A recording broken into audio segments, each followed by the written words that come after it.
passed. And so we're going to talk a little bit about that because we here at the department feel there were lots of good things that came out of 678.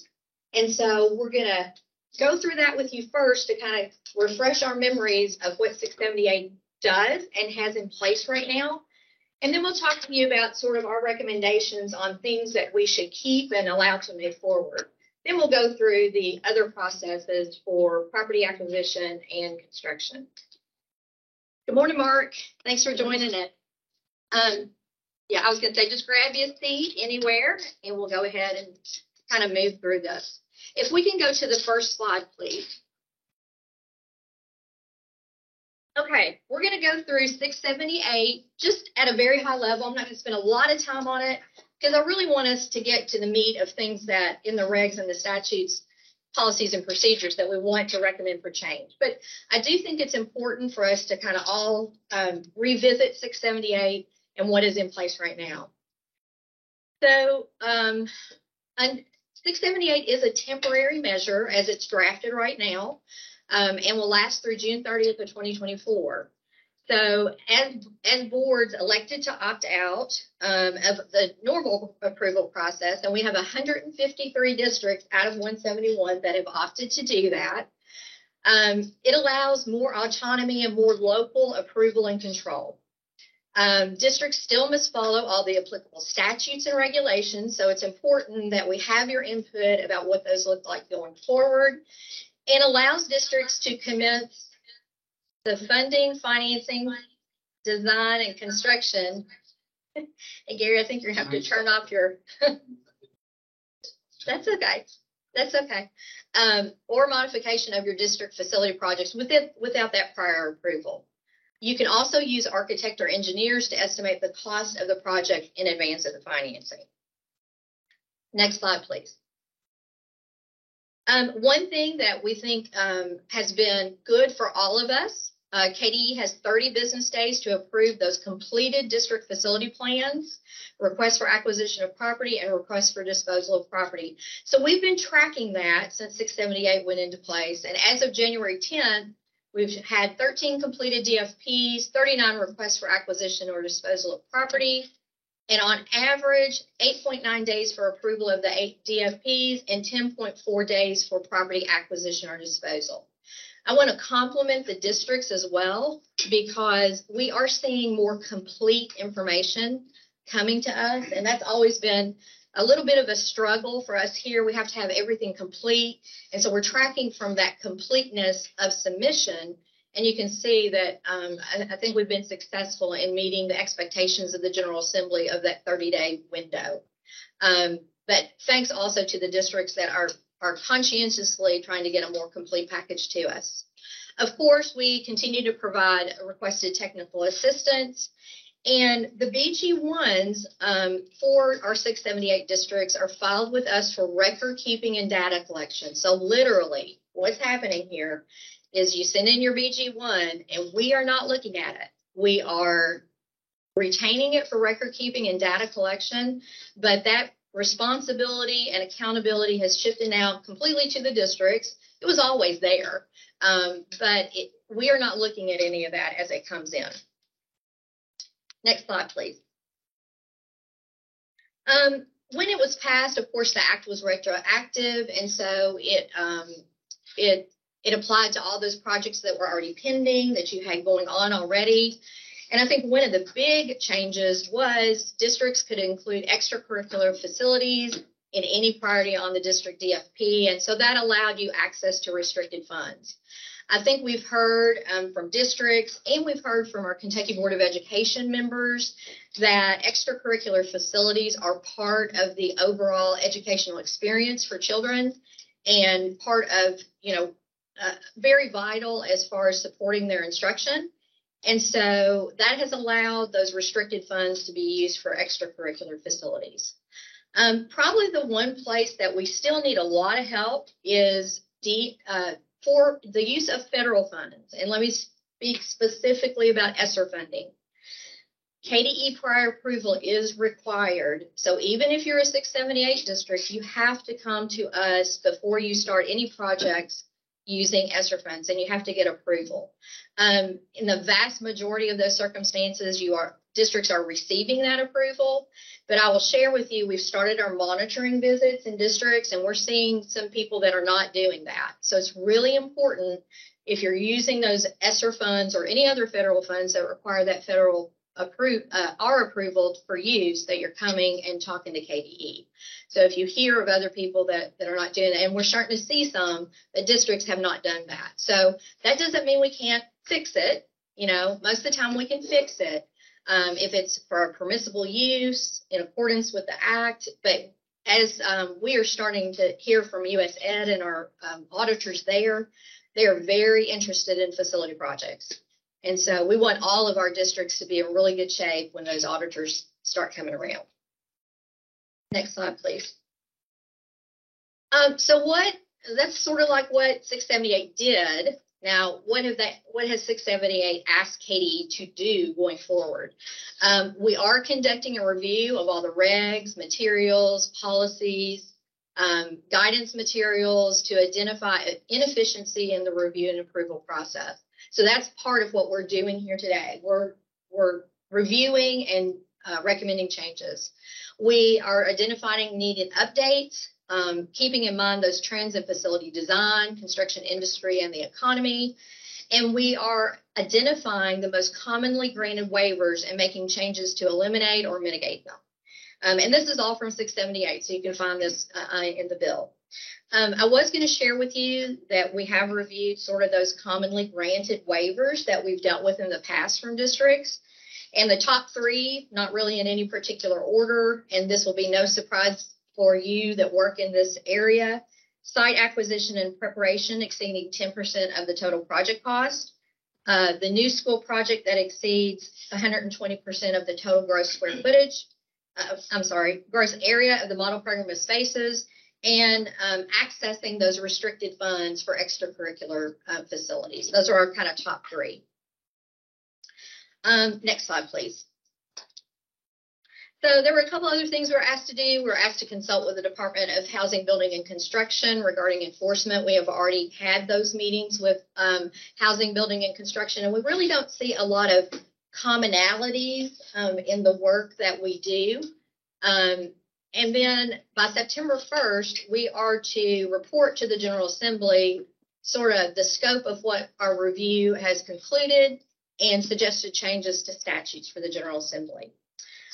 We actually presented at a high level in front of the Kentucky Board of Education in December and gave them sort of an update of where we were at that point in time. And as we shared with them and share with you today, sort of our next steps, we shared with them that we were going to reconvene this work group, which we're doing today. We also talked to them that we will go in front of LSAC in April and share with the local superintendent's advisory committee. And then we'll also do that in June.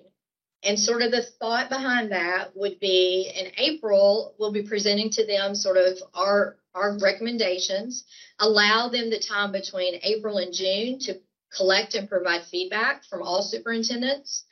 And then we'll be back in front of them in June after reviewing all the input we receive at that time with maybe suggested changes. Of course, for any of the regulations that come in front of the Kentucky Board of Education, we are required to go in front of LSAC first. And so we're meeting that criteria as well. But then regulations also have that official public comment period that there's other opportunities for comment and feedback. So once those regs kind of go into that, there'll be other opportunities for review. Next slide, please. So let's talk at a real high level. Let's just jump to what we think are good things about House Bill 678 and what we would be recommending that we keep in a more permanent fashion. We are recommending that local boards could continue to operate under the provisions of 678 even after 678 is set to expire, which allow them more of their local autonomy over funding, financing, design, construction, all those things that basically 678 took us out of that prior approval. However, there is a little there's a little phrase at the end. We do think it's important that district professionals and those that work in this arena have appropriate professional development and training. So that's really important, we think, for the professionalism of the facility directors and those that work in this arena, and think it's important to make sure that everyone knows all the statutes and regs and the manuals that accompany that. So that is not currently in 678, but that is a recommendation that the department will have. We think that still a good idea to keep those 30-day business deadlines for us on the district facility plan approvals and acquisition of property and disposal of property. We think that's working well. It benefits both us and the districts, and so we would recommend that stay in. Capital funds usage being approved by local boards of education in compliance with KRS 157-420. We don't think that they need to come to us. We trust the locals to be able to handle that decision, so we would request that stay in. The continued use of restricted funds and extracurricular facilities, and we'll get into some conversation about how we define that, how should we define that as we go through the presentation. And then local board approval of agreements previously approved by KDE, and we'll get a little bit further into the detail of that as we roll along.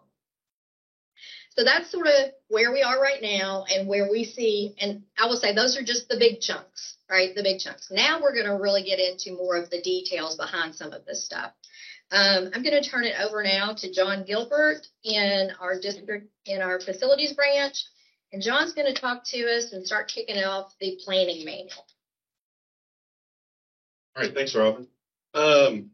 Those who were on the committee, back in 2021, as Robin mentioned, one of the top things we kind of talked about in one of the subcommittees, I think Mr. Weddington was on that, if I'm not mistaken, was about the LPC and some of the membership there. So, what we're going to talk about first is 4180 and the planning and some of the details, sort of in between high level and into the weed details, somewhere in between there. We're going to talk about some of these topics.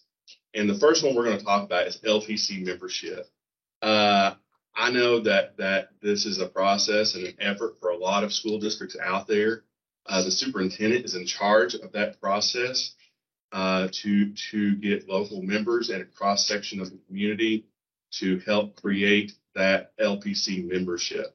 What you see on the screen, those who are virtual see it on your screens, is the existing table 101.2, which talks about if you have one school, you have 10 members, and 4 schools, you have 20 members. And, one of the things we heard back in 2021 is to have a quorum, particularly with the smaller school districts. How can we make that better, but still maintain that cross section of community? There's internally, there's been a lot of back and forth with this, but you will see, if you have one school, I guess, for example, like a Robertson County or what have you, a K through 12 school or some, one school like that, you have to have 10 members currently. But if you've got 4 schools, and a lot of our school districts have 3 and 4 schools, you're easily doubling that number by the time you get to 4 schools. And we've got schools that are much larger than that as well. So the current looks a lot like what you see on the screen. And to get community leaders and SBDM councils to select teachers and parents and building administrators and making sure that you don't have more than one or any other, that can be like putting a very complicated puzzle together for some school districts. So just keep this one in your mind. Go to the next slide, please. And so what we're looking at is probably the biggest change is the number of schools. Instead of just having 1, 2, 3, or 4 across there, you start to look at 1 to 3, maybe 4 to 6, 7 to 9, and then 10 and up. And you'll notice on the bottom, instead of having 10 and 20, we go from 10 down to 7 plus 1. And we say 7 plus 1 to kind of reemphasize that the plus 1 is your superintendent or designee who's a non-voting member. And this emphasizes and stresses that you have 7 voting members on that group. you would essentially, at a small school district, if you had 3 schools in that scenario, you would have one parent from one school, one teacher from one school, and one building administrator from one school, as opposed to trying to have maybe 2 from each school. I think in the preceding one, well, you had 2 parents from that one, and you also had in the preceding a facilities director who's part of the central office staff typically, and a central office staff member. So in the new one, if you're a small school district with 1 to 3 schools, you can now have 1 parent, 1 teacher, and 1 building administrator. That's 1 representative from each school specifically, that typically a lot of your SBDM councils would choose from. But you'd also have one other opportunity for some of the smaller school districts, have a facilities director or central office staff member to represent the central office administration and the overall direction of the school district itself. So probably one of the bigger details on the front end of things to try to address that concern. And I understand that because I have literally myself sat in LPC meetings where they're calling people up to try to get that quorum to have a vote and have meetings. I know that can be difficult, especially at the smaller school districts. This is an opportunity to make an adjustment, but not have a complete overhaul and still provide the same cross-section of persons for that committee. Hey, John, we got a couple questions already. So Yes. Mark, do you want to Just jump point in? of order, can you send us a copy of your slide presentation to all the members? Is that possible? Yeah. Sent it. Okay. Pretty sure we sent it already. Oh, okay, that's fine. Yeah. I'm sorry. No, we can send it again. No, that's okay. It's coming. Yeah, it should have been with your meeting Mr. Riles? invitation. Mr. Riles? Here. I'll do the send. Okay, I'm Yeah. sorry. Sorry about that. That's That's okay. fine. Any other concerns, questions on this? Yes, sir.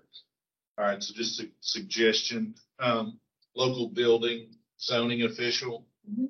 We don't have a zoning official in Lewis County. We're never gonna have a zoning official. The wording on that needs to be cleaned up a little bit to allow us a little bit of, what I use my utility superintendent, the guy he's most familiar. I look at this person as understanding the needs of the community, the layout of the community, the housing, the residential type stuff.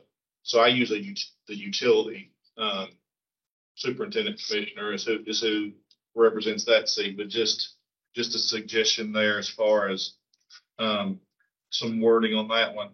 And then I do like, on the 1 to 3, you having the either or, the director of facilities and the central office staff, because that's usually the same person. For a district my size, we would fall into 4 to 6. So my suggestion, just to throw out there, just to chew on, would be to continue that option, because that's what it would be for me as a central office person. Continue to have that option and then up the community leader to 2, similar to the other one. So that would give you a little more, because it's going to be 2 central office people when you get to 4 to 6 in a lot of districts when you do director of facilities. So that kind of skews your voting members in that direction, and it gives you a little more community input if you add a community leader. So that would be my 2 points to make. I think that's very reflective of the conversations that we had and in through the work process. So I think it was responsive to the needs that I recall. Back to that. Excellent. Yeah, you and I both sit in on those initial conversations, and I appreciate that comment. To make sure I understand what you said, so for our records, to take the facility director and central office staff is basically 1 across the board. No, I'm saying on 4 to 6, just one. For 4 to 6. Okay. For districts that size, when you get to 7 and 9 or 10 plus, then it might be somebody different. But I think for most districts that you're going to catch in the 1 to 3 and 4 to 6, it's probably going to be somebody wearing the same hat. When you get up to 7 and 9 and 10 plus, it's probably it could be somebody outside. You could have a true director of district facilities, but you wouldn't see that necessarily in a smaller school district. At least that's It's my 2 cents, whatever that's worth. And to keep the odd number of, for voting purposes. Yes. 4 to 6, you would add the community. Yes, to give you Okay. more, to give you more community, buy-in, input. I think that's always good and important to do. So. Any other comments, suggestions, people from home or virtual? Echo the same thing with the local building and zoning official. Your smaller counties are not gonna have that. But that needs to be, Just reworded, yeah, we're. make it a little broader. Do you say government, local government official? I mean, does that capture, is that too wide of a net, or is that That's what we've been using for. the utilities means infrastructure? It's going to be municipal, somebody, power, water, whatever. Yeah. Local government official. Yeah, I think you could just add another slash, local building zoning slash zoning official slash Government. government agency, utility agency. Just a little wider net. Okay. And it may be for larger districts, and more, urban that needs to be the person that needs to be, but we don't have one in Lewis County. Good comments. Anybody from a mid to large size? I'm thinking the board, I love that suggestion with the central office, but let's say you do have a separate position, maybe give us an option to either do it the way you have it or add a community member instead to keep the odd. Like a kind of a free agent. Yeah, Basically. yeah, Just grab, if you think another community member will Right. go well, you could plug them in there. little wiggle room. If you want to call it a free agent, but we'll figure out something. You can look, I get paid for this. You can put district facilities director or additional community member. Yeah.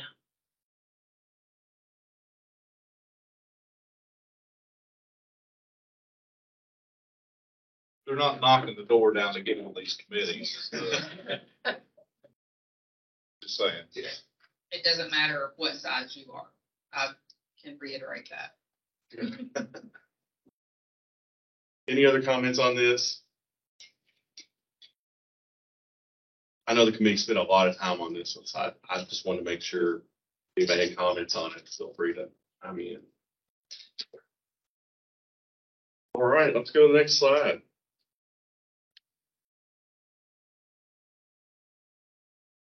Okay, so, again, going through 4180, the planning manual and the planning process, we're still on that. I'm going through a summary of changes here. The manual itself is going through, I guess you could say, a restructuring a little bit. In the manual, we have a lot of multiple places where we talk about Board of Education roles, local planning committee roles, KDE and KBE, multiple locations about meetings and the like.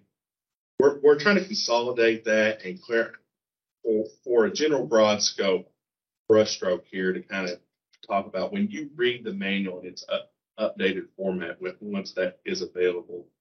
All the roles and responsibilities of the local Board of Education is in one place. You're not having to go through and look for a lot of other things. Well, what does the board do here? What do they do here? And also for the LPC, we used to have a voting section and then other roles section, meetings component. We're trying to simplify that and have it all in one place. So if you're an LPC member, and you actually want to look at this manual, they can look into that one location for their roles and responsibilities.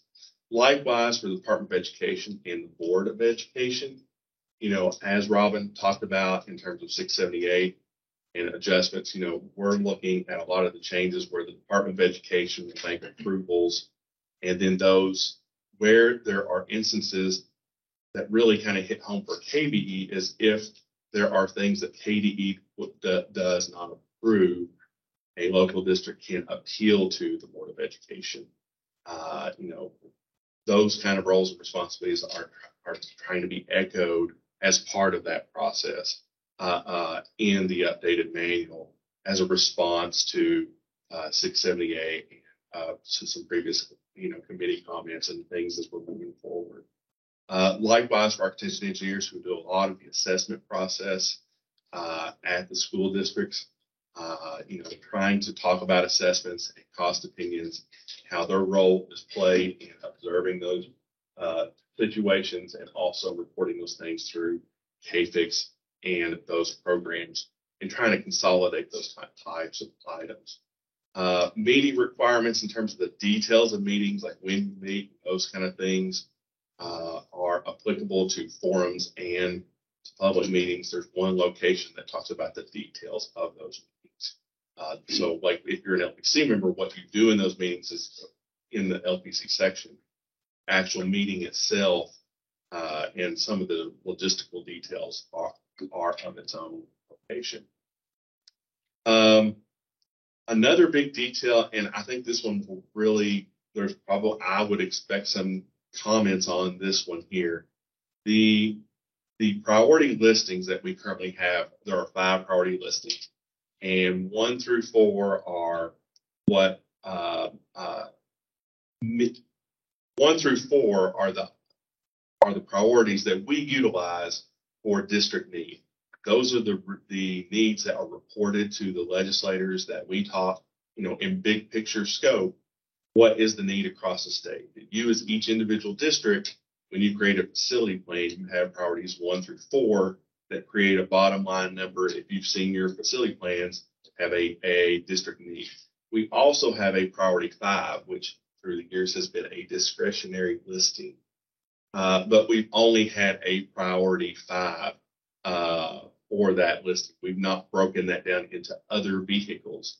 And for reporting purposes, for any types of discussion purposes and the like, there's the proposal to create an A, B, and C under 5.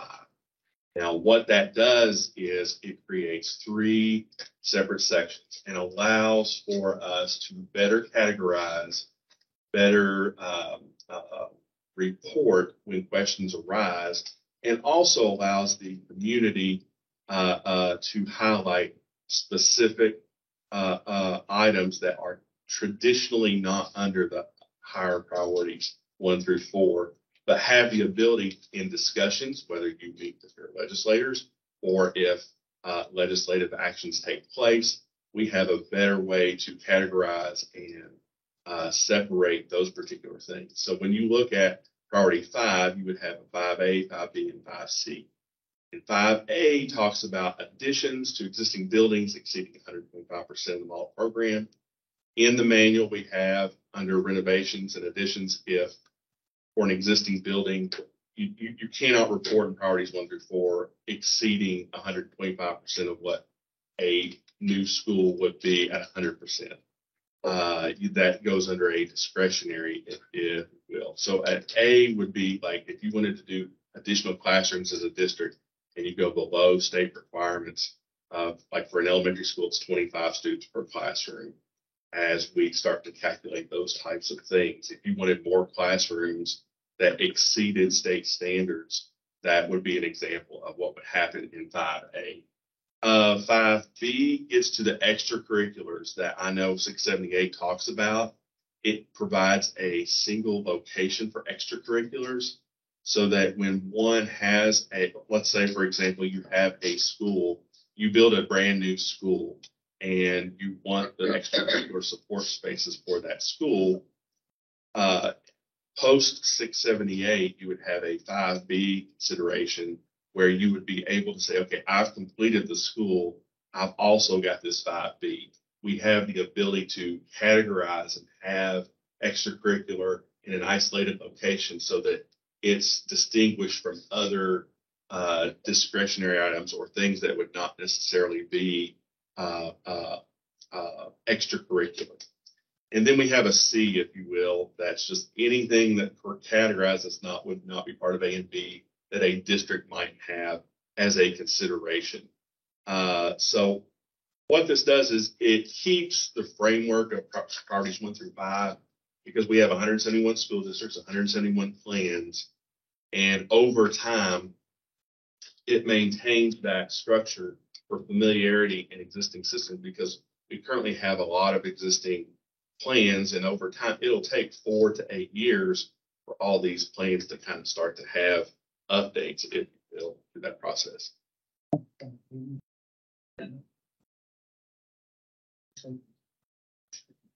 Oh, yes. Oh, one other thing, and Greg mentioned this. We do know on 5B in the language that, restricted funds can occur. So that is important. That is more consistent with 678, that it's tied to the projects at hand that are relative to that particular school. We wouldn't want the extracurriculars to not have some school tie back to it as you report it. Thanks, Greg. That's a very important topic here, and I really wanted to make sure that is said as well. Any additional comments or questions on the priority 5 in terms of breaking that down? It allows for conversation. It allows for categorizing. It gives the detail of 5B to have the extracurricular and to have some restricted fund capabilities for that 5B notation.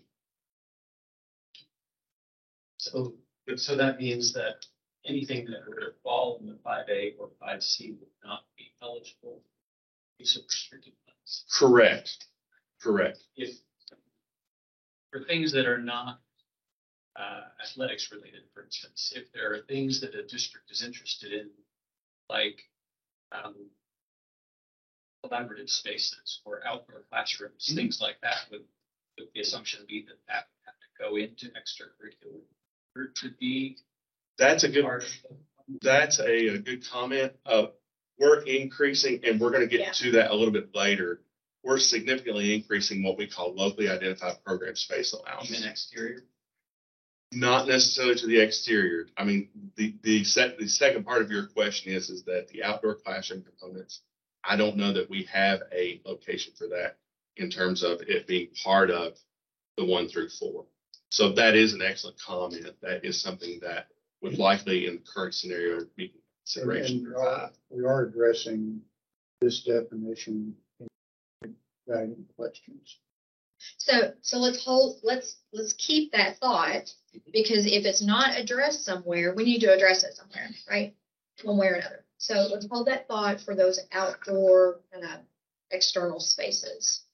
I think, as John was saying, we're going to get to the part where you're going to see increases for our model program of spaces. You're seeing more square footage built in due to the changes that have happened since this manual is in place before and the way that schools operate. So I invite you to bring this up when we get to that point to see if there is sufficient space, first of all, and that the things that we haven't addressed that we need to consider, where do we put it?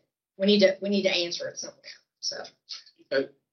And for the purpose of this conversation and where we're at right now, priority 5 adjusts to just 5 and everything, being put down there that wouldn't have typically been under 1 through 4 to 5A, B, and C, with B being extracurricular, which is typically and traditionally in my current definition of athletic, KHSAA sanctioned type events.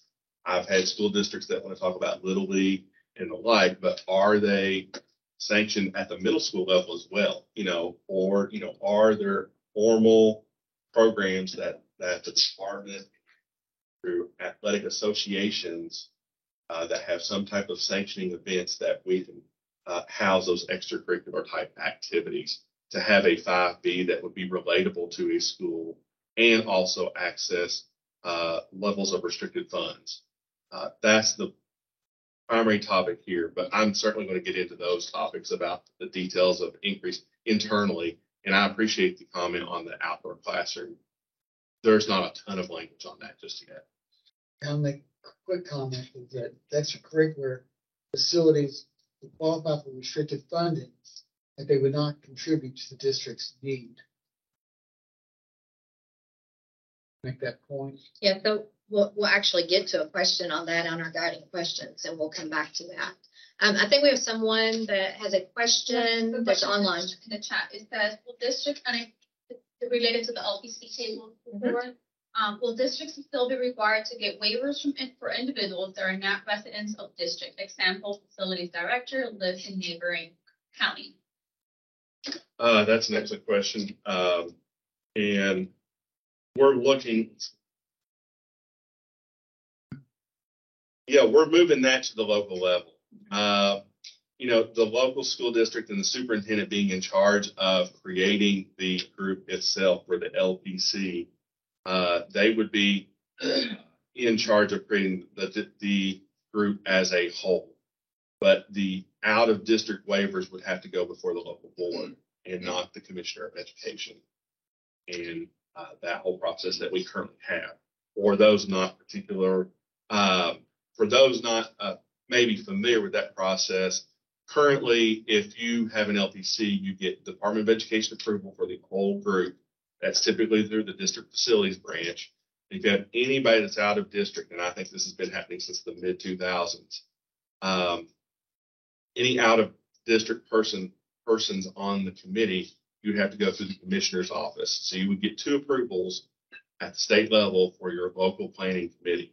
The proposal for the manual itself is to have local control and local review and oversight with your superintendent making the group. But if there's anybody living out of district, to bring that attention to the local board of education and make them aware of that particular requirement. I'll take credit for that one because I sign off on all the waivers for the Robin LPC. does sign off. So I'll take credit for that one. I just want to reiterate the requirement for members to live within the district is still there. Yes. It's just that the responsibility for approving the non-resident members Is at the back to local level. The local. Yeah, because we understand, especially for small districts or independent districts, it's just impossible. And it doesn't really make sense when we have a requirement for a district employed person. They live outside your district and then you have to ask permission to put that person on your LPC. That doesn't make any sense at all. So Is it board approval or board aware of it? Because there's a big difference. yeah. Right now I think we have it contemplated as board approved with. It needs to be board approval. It needs to be board It approved. needs to be, it needs to be board approved it needs to be board. Yeah. That's the way we have it currently drafted. Yeah, I certainly agree with that because I think basically your board is a public meeting. You're giving public acknowledgement that you have 1 to 6 members that live out of district, and it gives that board the elected officials saying, "Hey, we acknowledge that these are 6 vital members." I mean, oftentimes we'll get, well, this person's been a teacher here for 30 years. They just happen to live on the border, and they're going to know it better than the person that lives in the district that's been a teacher for 1 year. That's excellent rationale. It gives the board the public opportunity to say, hey, our LPC is a solid group, and you go from there. I agree with the premise. I'm not opposed to the premise. I'm just saying it needs to be board approval, and they need to put their stamp on it that they know and they agree or disagree. They can send it back to the superintendent or whoever's coming in with the committee. But it needs to be approval. It doesn't need to be awareness. Marcus, you. did you have a question or comment? Just a comment about the overall structure. Essentially, what we're trying to do is maintain priorities 1 through 4 types of structures that KD publishes you across board. And we also do reporting parity and equity. When we say reporting, we throw a lot of suggested items. These are really big things. So what we're essentially advocating is what is moved by are the things that just ask me for. We would encourage it financing behind these things to be expanded. Some of these other priorities, so that we don't get into the business of restricting your interests. We allow you to have diversity. You should put it in a place that doesn't compete with standardized and equity things. That's all I was going to add. And if we throw them up in 1 through 4, it just destroys the whole reporting effect. It gets watered down. I'd like to say too, that we looked at reducing the number of priorities very seriously. And, where we started from scratch, it was a good framework. Trying to make the transition logistically would take up to potentially 8 years. So that's why we're maintaining priorities 1 through 5 now, trying to manipulate those to address these kind of things. Mark has a question. I shouldn't say anything, but I would applaud that. I think you probably know this, but back in the day, one of the renovation priorities are basically within the biennium, and it's really the same thing. So you could actually eliminate that entire priority. The reason that was established years ago was just in case the General Assembly wanted to report on just the biennium. Mm-hmm. And so it was kind of created for reporting purpose. It was never used, and I know it's just something that it's probably not really of any value. So that's I would for whatever it's worth. I think that's a thing you can simplify. Go. Okay. Any other questions? We're gonna move along. Yes. We're doing good on time, but let's click along here. So That's fine. So our the next slide. Let's see. Keep going there, John. Let me finish this one up real quick. Yeah, this is the last one before we get to a more bigger picture Q&A, if you will. So some other summary of changes about the 4180 and the planning process is revised model program of spaces. We are going to touch on that in much greater detail in our last section, or one of our latter sections. We're going to show you some spreadsheets on some details about that. But that's a huge one. And it's to reflect current education practices. I just want to stress that we want to make sure the ultimate goal, and when I do present that later, the ultimate goal is that your model program of spaces at least provides a minimum requirement for your school before you get into your locally identified programs. The things that we present, you feel like they're going to meet basic requirements that are statutory, or just basic requirements that a school needs to have in today's educational world. And I'll touch on those when we get there. Move the facility plan approvals to KDE with appeals to KDE. We've already kind of touched on that. We're already doing that through 678. We're writing that into the regulations as a more permanent thing. For that to happen, 678 has to become permanent, which, like Robin says, has been presented to the board, and the department is moving in that direction. Provide language to continue HB 678 practices of the 30 business days for approval to maintain that level of accountability, if you will. Simplify the request to extend DFP from 4 years to 8 years. In the modifications, we have made changes, and we're not going to touch a lot on the changes today. But one big one we've done is the waiver request component. If you have a plan that's 4 years and it's a good plan, you as a district don't feel like you need to make a lot of changes, or you've done a lot of work, you don't see a lot of modifications that are needed for the next 4 years. The current situation for revising it is you create a new LPC to simply have one meeting to waive that process. We're trying to simplify that to have the board only look at that for the waiver for the next 4 years. If you make a change in that 4-year period, at that time, you would have to convene a new LPC. But to expedite that process, instead of having an LPC meeting, 2 or 3 board meetings, and having to come to KDE multiple times for the waiver, you're essentially going to have the possibility of just having the board review some key information, knowing, well, if we make this request to the department, understanding that over the next 4 years, what's qualifying to that's not on there currently, and to come up with a list of, like, for example, I have an elementary school that did not qualify in 4 years because it was 24 years old, and all of a sudden in the next 4 year cycle, it's going to be 30 years old and meet the requirements. That board received a list of things that have the potential to be changes that would affect that. So they look at that. They look at that list, and like, we don't want to really change anything for the next 4 years. Send that request to KDE, and then that approval process would happen. It's basically a board meeting, a review by KDE, and then the waiver to move forward on that. That's the biggest change to modifications. Amendments and findings are very similar to how they currently operate. but the waiver request ends up going straight from the local board and KDE with the review of what are the things that would qualify as a caveat for that review for the board to acknowledge that in their consideration of that waiver. That's the biggest change from a modification standpoint. And then eliminate duplication of assessments.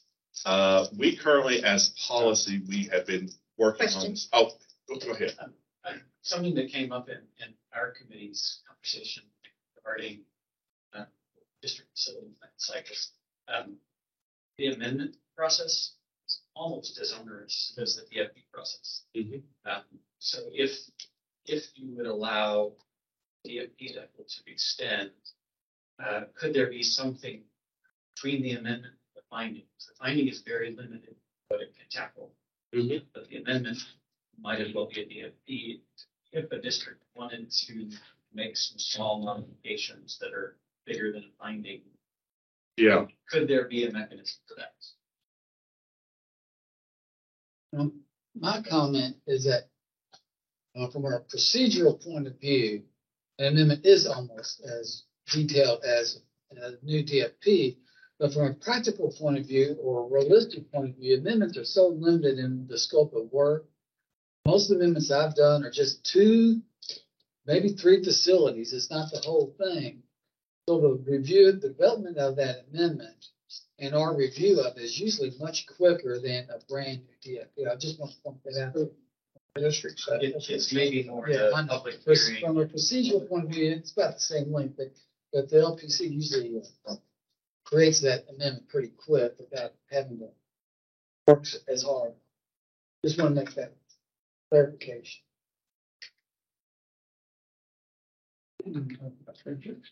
Oh, and the last thing on this slide, thanks for that comment. I think we certainly do need to consider, some of the amendment considerations. It's just a lot of times you get a lot of significant changes to multiple buildings that have a lot of adjustments for multiple stakeholders and not kind of singled down to one building or one adjustment or, the details of what's in a building. The last item, before we get to a more extended Q&A session here, is eliminate the duplication of assessments. By policy, we're already doing a lot of this. We have KFIX, the Kentucky Facilities Inventory Classification System, which was law and statute back in 2011, 2012, and the whole asset planner information that we use as of 2017. We're utilizing that information. We're allowing districts to utilize that information. We're simply allowing the KFIX data received through that requirement to also work for the assessments for this. And we're putting that into the regulatory language. So the districts, technically speaking, do not have to do each assessment separately. Currently, and technically, you could be doing separately. We allow one to happen so that both can happen simultaneously and together to reduce that redundancy right there. I think that's a big deal on paper. I think a majority of school districts are practicing that so that we'll not have to do the same thing twice or multiple times. But in concept, I think it is a big thing to note here that we're putting that into the regulation itself. And with that, I'm going to pass it back to Robin for the next slide to take questions and a discussion session. So first, let's see if anyone has any questions or comments. We've got some guiding questions here. Some of the guiding questions you'll see are things we just want to make sure, things that we've covered with you, that we're heading in the right direction. Others are things that we need your help with because we've had debate on certain things that we're just not to a resolution yet as far as a department position. So the first, are there any questions or comments? Yes, Superintendent. Back up one slide. Yeah, sure. John. Whoever's controlling the slide. Tanisha can, yeah. So my comments would be, I agree with all the things that John said about simplifying on the next to last bullet. I think that's good for smaller districts, especially. I think that is good. That process and playing that is a very good upgrade. I would add on the bullet before that on the 30 business days. Some people are not a fan of K-Fix, Fact Pack, those things. I am. I see the value. I like those programs. Are they perfect? No, but I see value in them. The provision that I would like to see is Fact Pack have the ability for you to see something's been sitting there for an extended period of time and us be able to get feedback on it. The branch managers, people that are on under Mr. Dunbar, they all have multiple districts. And I think sometimes it gets lost, the thread, the one piece that I might need for Lewis County. So if there was some kind of way for Fact Pack to say, hey, this has been sitting there in your queue for a certain amount of time, this needs to be addressed so that I'm not sitting there waiting on that one last, when it goes back from 678, I'm not waiting on that last okay check mark to move on with my project. So if the 30-day business day, I think that previously what was said is that was just on for sale of property, maybe. I think it can go back to 678. You got to get approval. I think there needs to be some kind of timeline or some kind of ticker on things that show, okay, how long has this been sitting there? What are we waiting on? Is it something from the architect? Is it something from the engineer? Is it something from the superintendent, from the school district, from whoever it's from? Because the paperwork, well, it's a good thing and it's a necessary thing, sometimes slows us down in getting it done. So that would be, I like all those points, but I think some of them need to be extended on into other areas. Okay. If that makes sense. So ideally something that would automatically notify an aging report or something that's been sitting there too long. Yes, whether that is at the school level on us or on this end, wherever it's at, I think the system could be made to where it has that capability, because I may think that I've got everything in and I'm getting aggravated and frustrated when in reality I've got one piece that I didn't submit. So there's some kind of notification that comes to me, hey, we've been waiting on this for 14 days, whatever the case may be. Or if it's something sitting in John's, one of his school districts that he just missed it. He's human, everybody is. So I get that. So I think those are good features that we could add that would help both sides, including architects and engineers, if it's something that, because it has that ability. It said you can go in there and you can put in that your architect is Ross Tarrant or your construction manager is Trace Creek Construction or whoever it is. So I think it would be a fairly easy upgrade to allow better communication, because I think that's where in all of the construction process, it's where people get frustrated. all of it is the communication, whether it's the architect, the engineer, the CM, the school district, KDE, whoever. The communication is where we run into issues, not by anyone's fault, but just as the process plays out. Excellent comment. And just I guess, a point of clarification in terms of, you mentioned the property in the 30 days, that also accounts for the planning process and the final completion of those. But adding K-Fix to that, certainly a consideration, like what you just mentioned, in terms of like processing that paperwork. And Marcus, did you have Yeah, actually, I hope that echo what he's talking about. One of the biggest complaints probably is when you submit BC, there's frequently a breakdown between consultant activity, district understanding what's happening with consultants, and what we do. And what we've already said several times so far is because of 678, our actions start when completes and what receives. One of the things he's asking for is not to wait for this complete submittal. There needs to be some mechanism that alerts whoever it is that's uploading information, consultant, the district, whoever that is, that they need to have something that reminds them that it's an incomplete submittal. If it's a property transaction, you still need a deed. If it's something relating to design, I don't know. But it's a list of things. But the second thing he's asking for is if it's in our queue, it has been sitting there for months. Why is it still sitting? Right? Well, one of the problems with 678 is then it's well, if we're waiting for snow, not supposed to look. So he's 100% correct in the text. But it's at both levels, both at KDE as well as at the user. 678 is going to go away in some capacity, and make no mistake about it. There's going to be pieces of it that stay past June 30, 2024, but there are going to be things that go back to the way they were prior to 678. And the experience from the school level, from the school district level, is there is a frustration of a wall we hit at facilities branch. Now, I'm not being critical. I'm just telling you that's a fact.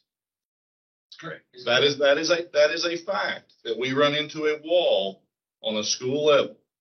Maybe not of KDE's doing, maybe of whatever.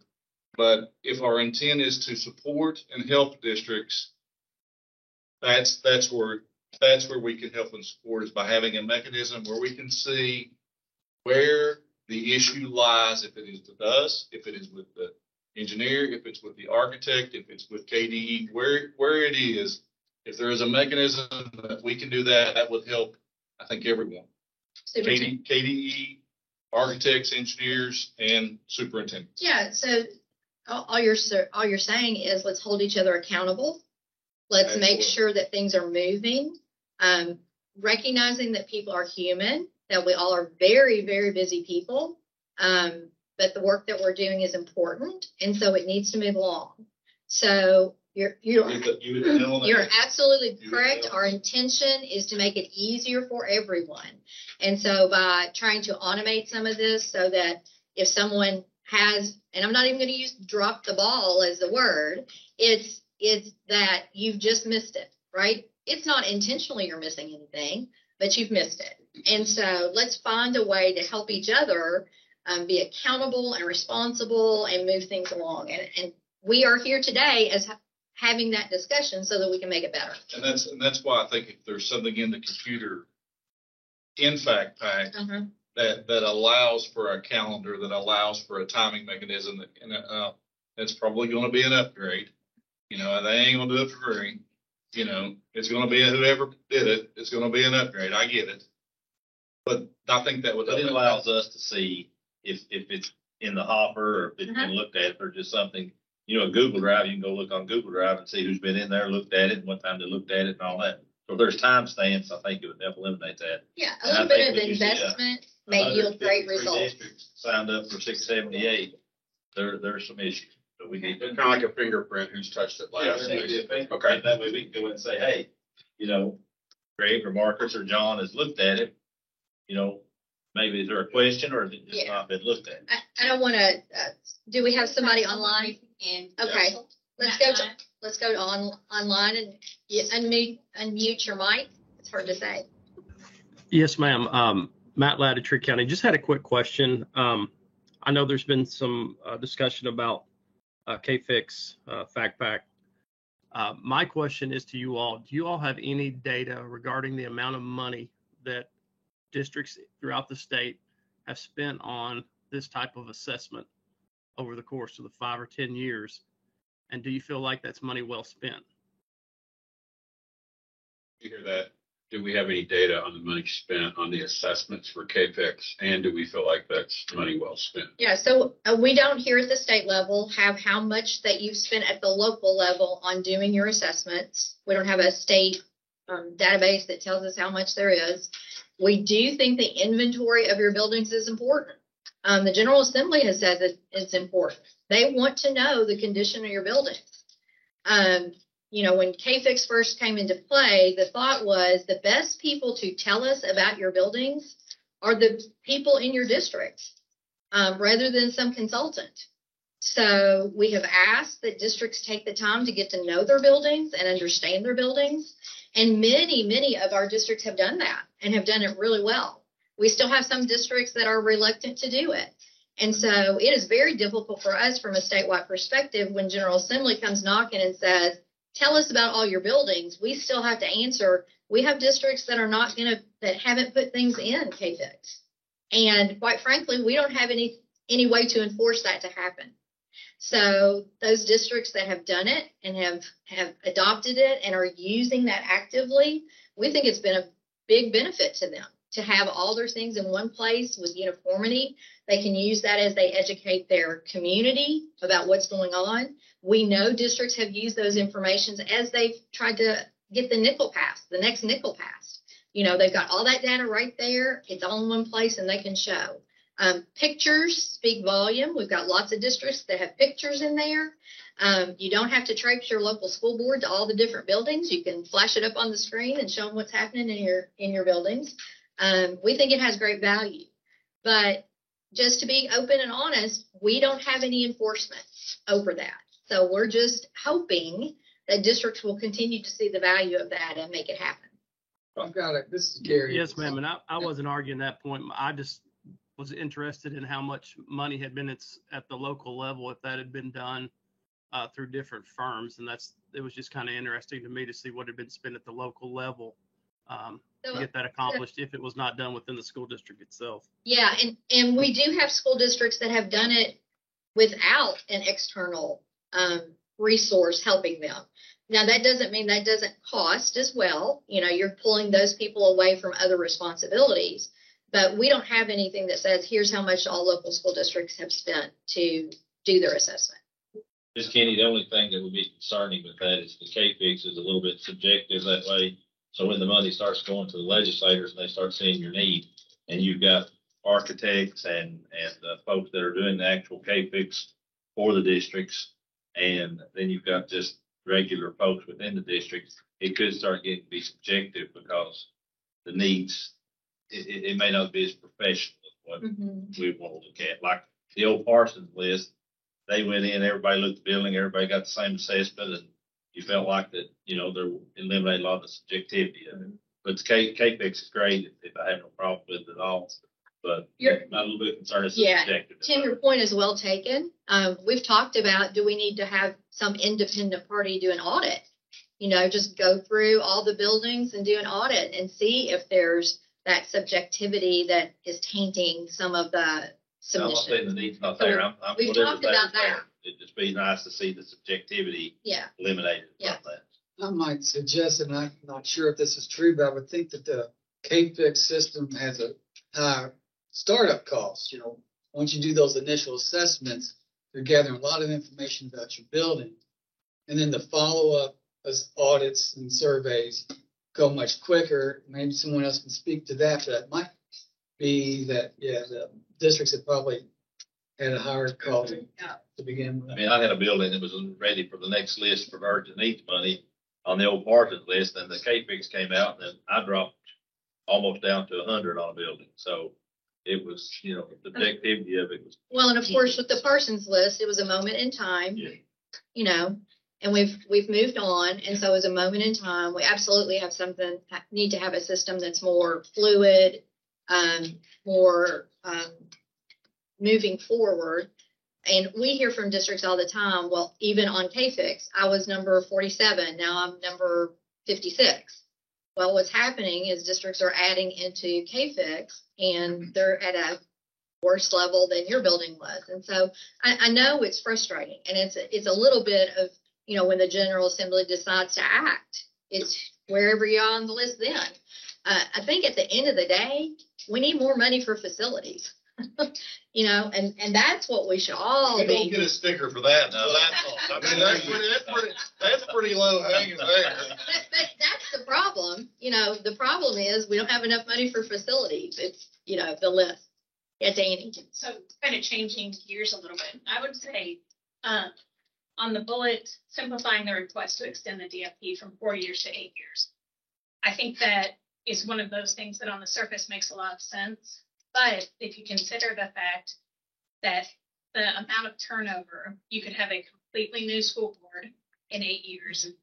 You could have a new superintendent, new facilities manager. I guess I would be concerned that level of buy-in and knowledge may not be there the same if those things aren't being addressed every 4 years. And we all know how important the DFPs are for so many reasons. Mm-hmm. I think if your superintendent is there for that duration, then that's an update that can be given to the board, and that provides that continuity. But I would be concerned if there was a lot of turnover in not revisiting that process again. I think that's an excellent point. Is there some way that you could leave it in the local board's decision? I mean, they could still do it the old-fashioned way, right? And have that as the way, but then maybe there's certain criteria that triggers the easier path. Sure. Well, and just to kind of add to that, and maybe we want to be more incorporating about maybe adding language, is that, if a board does a waiver at that 4 year for the next 4 years, it isn't to say that a board the very next year, let's say you get 3 new members or whatever, wants to start that process. A local board should have that right and opportunity. Hey, we asked for a waiver, it was granted, but now we've got a new board. It's year number 5. We want to do a new one, and this is why. Okay, go for it. So I'm gonna move this along. We could literally spend, a lot of time on this. I think we've captured really good thoughts already.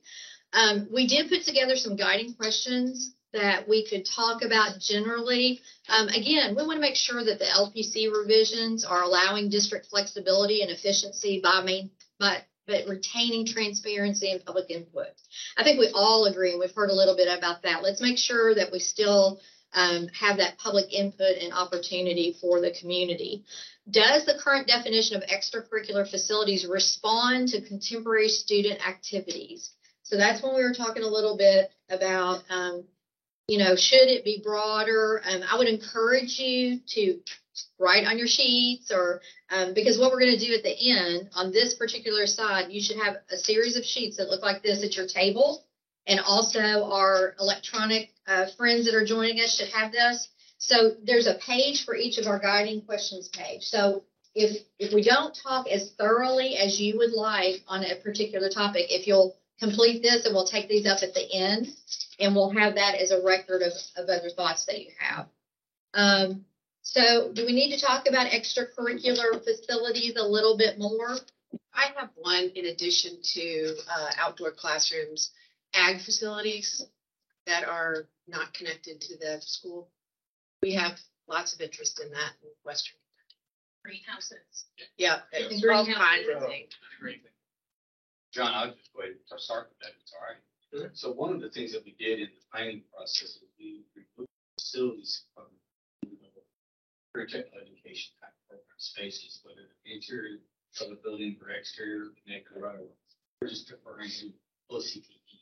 So one of the things that really didn't get talked about was removing at the model program the individual files space and referring to the Office of Curricular Education. They were okay in it, so people. And we'll get to that in a little more detail a little bit later in the presentation. We'll talk more about those career and tech ed things. But I also hear some things that may not be career and tech ed, but there's still sort of those outdoor spaces that we want to make sure that we capture. Storage facilities.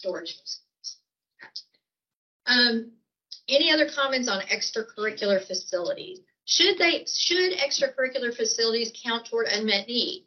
Yes. Comments?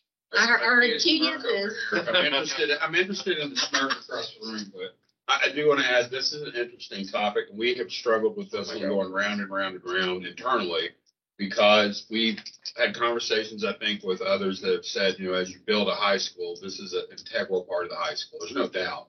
I've yet to go by a high school that doesn't have extracurricular facilities. And not to pick on any district, but you drive through Scott County, it's right there in front of the school. So, that was part of the conversation we had. But we also go back historically and look at some of the, issues that have popped up over the years. I'm sure Mark had them too when he was the KDE, that they would phase in the athletics toward the end of the project. So I don't know what the right answer is, but what do you all think about that counting toward the need for the General Assembly? In a smaller school district, I would say yes, because we've just got we've got 2 schools, we've got a K-8 and a high school. Athletic facilities, I'm still playing on a 74 baseball field that doesn't meet the regulations. And it would have been very nice to have included that in unmet need. And then I can't use my state FSDK money because it's not allowable because the facilities doesn't have the usage. So for my district, it's going to be very hard for me to generate enough funds to ever build a softball or baseball complex. We're fortunate with the soccer complex, we're able to do that, but it ties our hands if we can't include it in. If we can move it from discretionary up and part of the capital project, it'd be great for us. And I think it all of those type of physical locations encourage community in interacting with our schools in a way that classrooms sometimes can't. And that is important to have that community support and to have the space for our kids to pursue other interests and be at their school and at their facilities that are safe for them to be. I mean, some of ours are terribly out there. Without the sports, and with the House Bill 578, you're going to have people, if you've got a nice complex at one county, they're going to the next. So, yes, I think it's great to move up to that next area. Does it start a code war between districts though? I'm reading in mind right now. I can read it. Anybody want to talk on the We're first going to side? be like Odessa, Texas style football stadiums is the issue, I guess. Well, I work in a larger district and money's money. So it doesn't matter. We were all limited in that. So I think the thing that I would see most difficult here is that if one school district has the money and they have that need, that they shouldn't be restricted to not use it towards that. And the way that you're trying to calculate apples to apples, like, are you meeting your unmet needs in county A versus county B? I think that's where that could be more difficult. But I feel like if you had the flexibility and you had the funds, that you should be able to use them that way. I agree. I think they should count. Comment would be that there's no limit established on what a district could include in their need or extracurricular, whether it's tennis courts and field hockey and softball and baseball and football, So because there's no limit, then I think that's just an issue with that, because one district might report a whole lot of, but we want 10 tennis courts and we want 3 soccer courts, and they put that all up on their need. And so that's the problem I have with having the athletics contribute to the need. Whereas if we continue where we've got it now, they can still use their restricted funds for it, but it just won't contribute to their need. If we did allow them to contribute to the need, my opinion is that we would need to somehow have some kind of definition of what can be included. Is it one football field and one? You got to think of Maybe an extension of the ball. Don't know. I think it's I can see the point, but I think it's. And with some scalability based upon smaller districts up to larger districts. Maybe it's an extension of the model program or certain minimums, if it is included in that need. Do you have a comment? One of the things that comes down to bonding, right? Mm-hmm. Bonding potential with some of these, and we get into phasing Right. a lot of times with athletic facilities in particular. And the thing that I've heard time and time again when we've gotten into that situation is safety concern pursuits. There's a lot more travel between existing facilities. There is a big benefit, obviously, to having athletics facility at a new facility or a renovated facility where students are staying on site on campus rather than having to move back and forth to other facilities within the district or the community. Just want to add that. Yeah, and we've seen that. We've seen that from districts. In fact, I think we had a waiver request specifically that talked about transporting students after school in order to get them to the practice at a different location. So it's very difficult. Yeah, Mark. Since I smirked. So I like to look at what's dominant. So first of all, I would say yes to all. Okay. What's dominant is we're not including them, or as Gary's concern is, we've got $40 million football stadiums. My opinion is neither of those are acceptable. And I think you're right, Robin. At some point, well, the first thing I want to say is not to be disrespectful, but what does it mean when you include it as part of the needs assessment? Well, it means it goes into the SFCC calculation. So how much money do you guys get out of SFCC in small districts? It's a pittance. So in the great scheme of things, whether it's included in needs assessment as a dominant thing, now if the SFCC was fully funded, it'd be a big deal. But so that's just to consider when you're considering, is this part of the need or not? My opinion, based on what the old policies were, is in the what was used in the past, and I know it's not true now, but in the 3/4 means cost, you could account for stadiums of reasonable size, baseball fields associated with facilities. And so we kind of said it's kind of in there as long as you don't get crazy, and we're good. And it was all on par.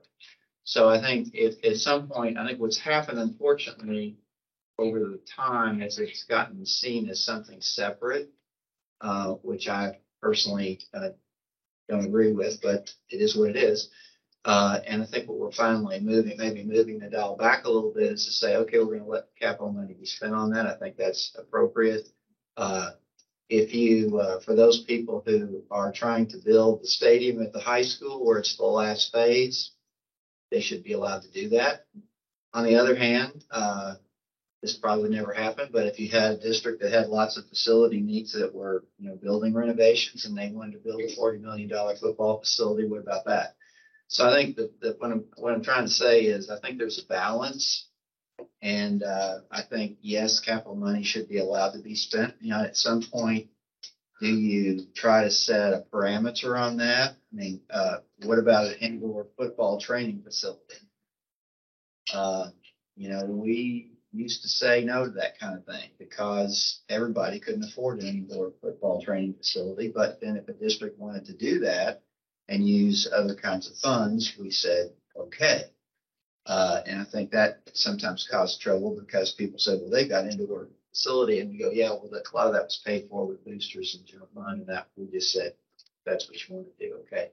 So I guess the point of that is, I think maybe in between listening to all of the comments, which are all very, very good, by the way, in my opinion, is to try to find a balance where basic extracurricular facilities, football stadiums at some level, baseball fields at some level, tennis courts at some level can be included, but that at some point, when it's too much, and that's going to be a difficult thing for the department to decide, what is that? I think probably the right way to do that is go back and look and see what's the data say. What do people spend on stadiums? What's kind of a normal, not picking on Scott County, but I used to say to people who wanted to build a 4,000 seat gym, hey, Scott County's number one and theirs is only 2,600. Do you really need 4,000 in a district of 1,000 kids? And they would usually go, okay, I'm good with that. So I think at some point, looking at the data to see how much money has been spent on those kind of facilities, and then looking at the number that is utilized in the calculation to try to cover that at some point on a par. And then at the end of the day, recognizing if we made an attempt, sorry, it's probably not going to make a whole lot of difference anyway because SFCC's not. Yeah, because the money's not there. The other issue is if you put it in regulation, maybe some Title IX issues. Some of the things seems to be the more expensive. Components are the ones for male-dominated sports like football and baseball. So if you try to compare dollars, I don't know, just a complicated thing.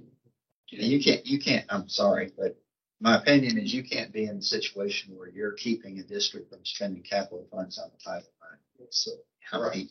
So I'm going to. Whatever you do, you can't do that. So, Oksana, I'm going to recognize somebody online that has a. Two comments online for Gillian.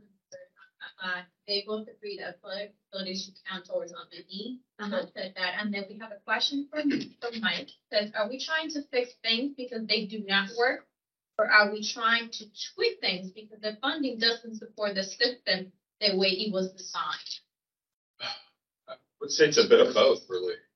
I think for some districts, their funding doesn't allow them, or didn't, I should say, before 678, to allow them to, finish a high school project. We had multiple waivers always headed our way because we couldn't get access to that money. Additionally, since we're dealing with the smallest to the largest, I don't suspect JCPS would have the same issues as, East Bernstadt is not able to really provide their students with what Lewis County has today. Scale is a big deal. It always will be. So flexibility, I think, was one issue we considered. Also, to Woodford County, their situation is a little different. They have a football stadium out at County Park. I know Washington County was using a baseball field at County Park. This creates a different set of issues. It's local, definitely local. But if Woodford or Washington said, we want to build our own complex, we want our own stuff, we've got the money. If we need to, we'll bump our general fund taxes up a little bit to pay those or whatever. Having flexibility in there, because every district, I've got some that are very building fund heavy. But to Fayette County, how do you decide, once you do your DFP, you've got so many high schools, who gets it first? JCPS will have the same issue, I'm sure. So I think to Superintendent Borch's point, I think it's a bit of both. Just depends on where you are. I think historically, having that sort of moved into that box that you couldn't access restricted funding really handcuffed a lot of districts to the point where, this is going to sound corny, but their dreams couldn't be fulfilled, basically. And I respect that because we've got a lot of calls, we still do, about this is what we want to do. We just can't get there with the funding we have. So I think flexibility will go a long way with that. Thank you, Jay. I'm going to try to move this along. We are more than halfway through our time already, and we still have a long way to go. So last question on here. What are your thoughts? This came from a district which we thought was a really good recommendation. What are your thoughts on using capital funds to employ a district facility administrator, design, or construction professional? So these would be people employed by your district. These are not your external partners that help you using that, but these would be people that are actually employed as employees in your district. Project level, not a facilities director. No, it would be like a facilities director, or for some of our larger districts that have those design or construction professionals on staff. So you're just talking about It's the use of funding funds. mechanism. Yeah, for it's just the positions. flexibility to be able to use those funds to support that. The same set of funds, right? It's not more funds. Yeah, it's the flexibility to use your Diversifying the use of the funds. capital funds. So right now, you can access capital funds. We used to do capital funds request 678, took care of most of that. But this was just in addition to projects not on your DFP, buses, technology. This is just another add-on to give a little flexibility. I think the district, it's at Northern Kentucky, the idea started out of there, that they felt they could support employing someone themselves. And this would be a good, revenue source. Yeah, it would just be a local decision, and we would have to change the statute to accomplish that. So that's why we're asking, before we go to the general assembly. If you want it, you got it. If you don't need it, you don't have it, so I think it's local decision. Yep.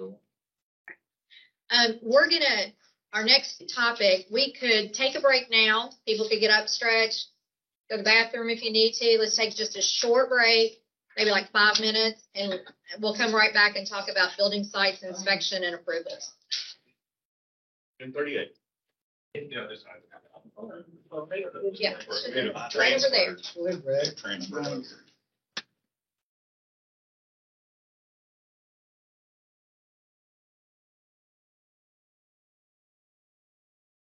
Oh, I am. Okay, I'm working hard. I'll say council. One of the things. Yes, ma'am. Absolutely. Want a peppermint food? Okay. Okay, all right.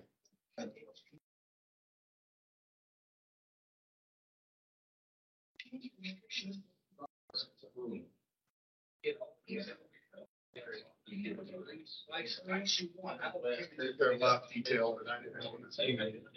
All right. How are you? Good to see you. What's your pen, Mark? I can't. Bike. Oh, it's a bike. We never used to ride. That's cute. I remember you rode from the tower home, I think, a couple times when I was down there a long time ago. I haven't ridden much because of the weather, but I was gonna say, I don't. You went out think- yesterday? Yesterday was a a great little day. windy. They canceled yesterday, but Do you ride with a club or a group? it's up here. Do you know Glenn Mitchell? I do. Does he ride with your group? Or do you Sometimes. cross paths? We or- do a lot. Yeah, he rides, depends on the shape we're in. Yeah. Sometimes we ride together and sometimes he's right. Yeah. Just below us. He's a good rider. Yeah, yeah. He's a good rider. He's one of my favorite people I've ever worked with. I've worked with him over the years. He's a really, really nice man. This is the one. Yeah, we do. I had the best man on the planet for the year. Changed 60.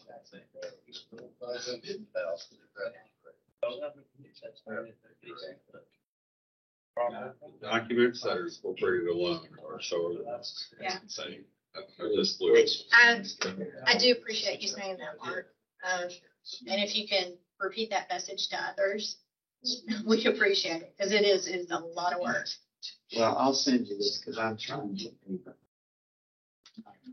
I said too much. I'm trying to be helpful. While you're here. I'll write this to you guys, but there's a couple of other things. I like the sound of it.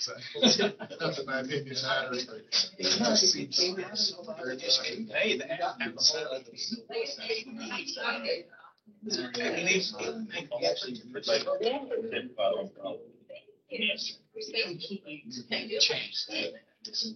But as long as they can meet external restrictions on how you make your money.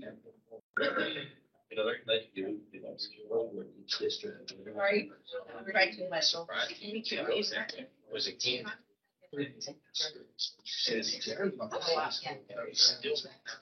Still got these cats.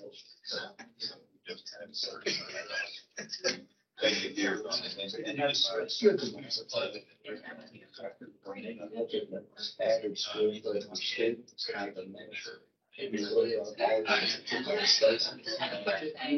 was blanking on his name. Yeah.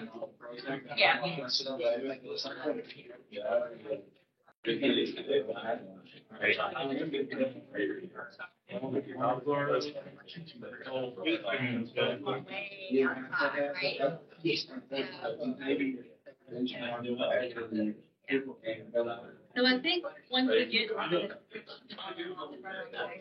see that we've tried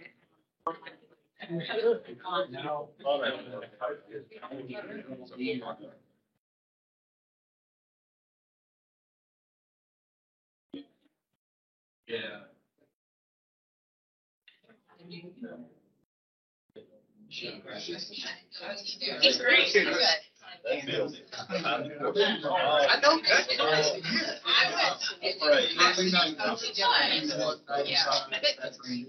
Yeah, that's fine. I'll be happy to overnight.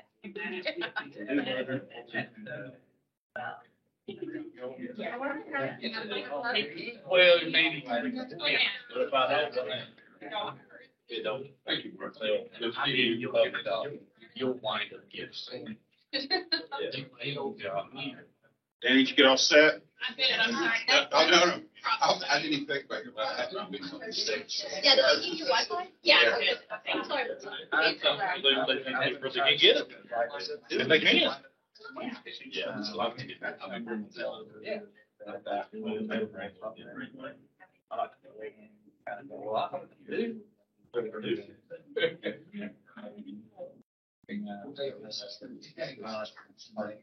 Yeah.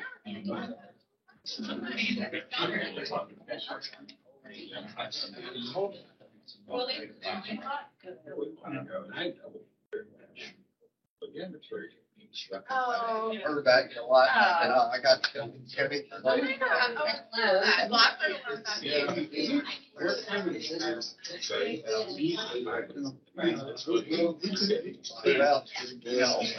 Back in the day.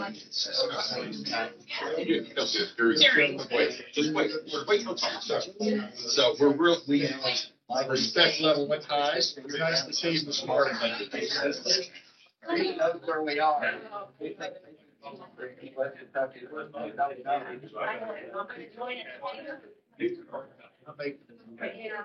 I don't know that I have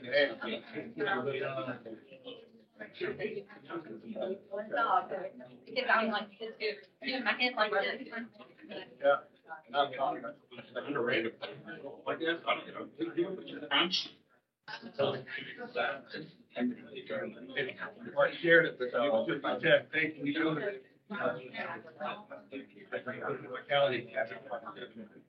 I think we have.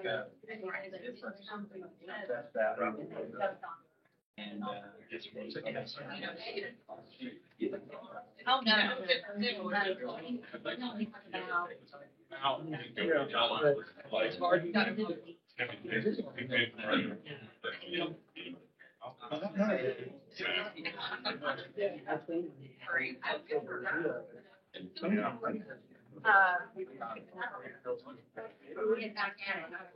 I feel like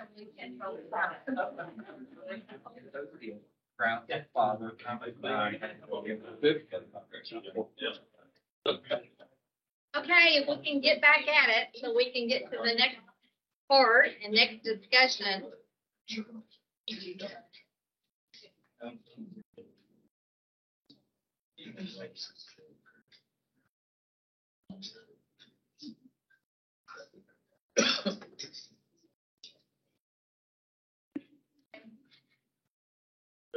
Okay, I think it's to Greg and John, and they're going to talk about building sites, inspections, and approvals. Okay, the site acquisition, Greg, is relatively and really predated our ability to conduct virtual site inspections or other methods.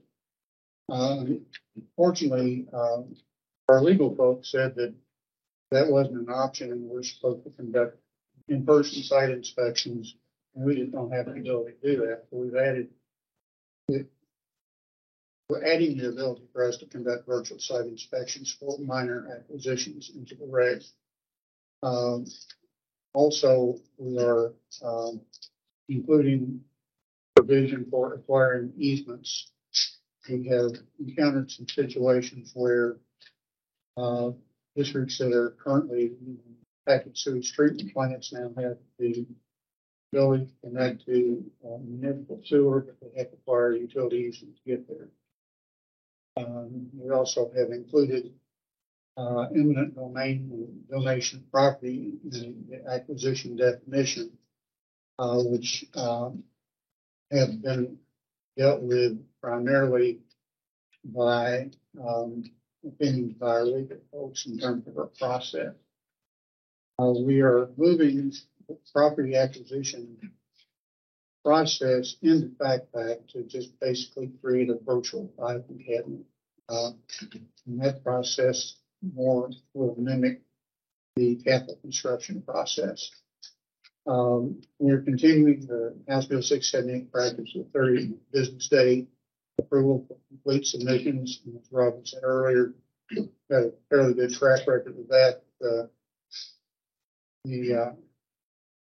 We can deal with those very quickly when they're complete, but there are several pieces of documentation required to complete submission. We've added a definition between major acquisition and minor acquisition. Major acquisition essentially is a site for a new building, school, central office, bus garage, and so forth. Minor acquisitions essentially expanding existing site for building additional or site improvements associated with that building. Next slide, please. As I said, major acquisition definition is on the screen in the PowerPoint printout. acquisition for new school site, basically, as an example. Example of a minor acquisition would be to acquire a house or a small property adjacent to existing school that would not be big enough to support another facility. The reason we're making that distinction is there are some basic requirements in terms of legal requirements. There's Attorney General opinion that should be a fee simple title. That's a statutory requirement. Also a statutory requirement that you get a certificate of title insurance. And to get a deed, you need legal description, which is flat. So those kinds of things are still going to be required for both. There's some of the things that you would do for a major acquisition that, depending on discussion with the district, we can eliminate. So that's really the primary thing that we're trying to accomplish with these two definitions. So the goal is to not have to treat every single property purchase the same. So it's trying for those minor acquisitions to eliminate some steps for you. Okay. So we've got up on the screen, and Greg, if you kind of want to walk through very quickly, there's the 15 things you have to do for a major acquisition. So if we can scroll down just a little bit, I think start seeing some strikeouts. And I know that's very high level and simplified, but our goal is to make it so that everything doesn't require the same thing. It seems a little excessive, I guess. Yes, and fortunately, because properties are unique, they're going to have different considerations. Mm-hmm. And we just want to work with you to identify those to make sure that you don't have any legal, environmental, or other type of liabilities. Is that document in our packet? It should have come to you with. Not the attachments I do, but I could send to everyone. Yeah, let's send those out. And so that would be for an example, right? Yes. It would be for an example. Yeah, it'd be an example of something that we might be able to strike through certain things. Other property, it's very property dependent, right? It's what you're buying. But the goal is to reduce where we can for the minor acquisitions, not as much as we require for a major acquisition. So that's the intent in trying to pull out and making these separate and defined separate. On the minor acquisitions, I would just say if it is adjacent to an existing property, that you shouldn't need a road adequacy limit. Well, it depends on what you're going to do with it. I just have problems getting those. Well, yes. Yeah. I'm very well aware of your problem. But on a mind, yeah. But maybe in that consideration, like if the intention is just additional parking, yes, right? Right. Why would I need it? Right. Right. If you're not creating a new access, then yeah, right. So that is the intention to try to get there. Okay, if we can flip back to the PowerPoint. Thank you. Great.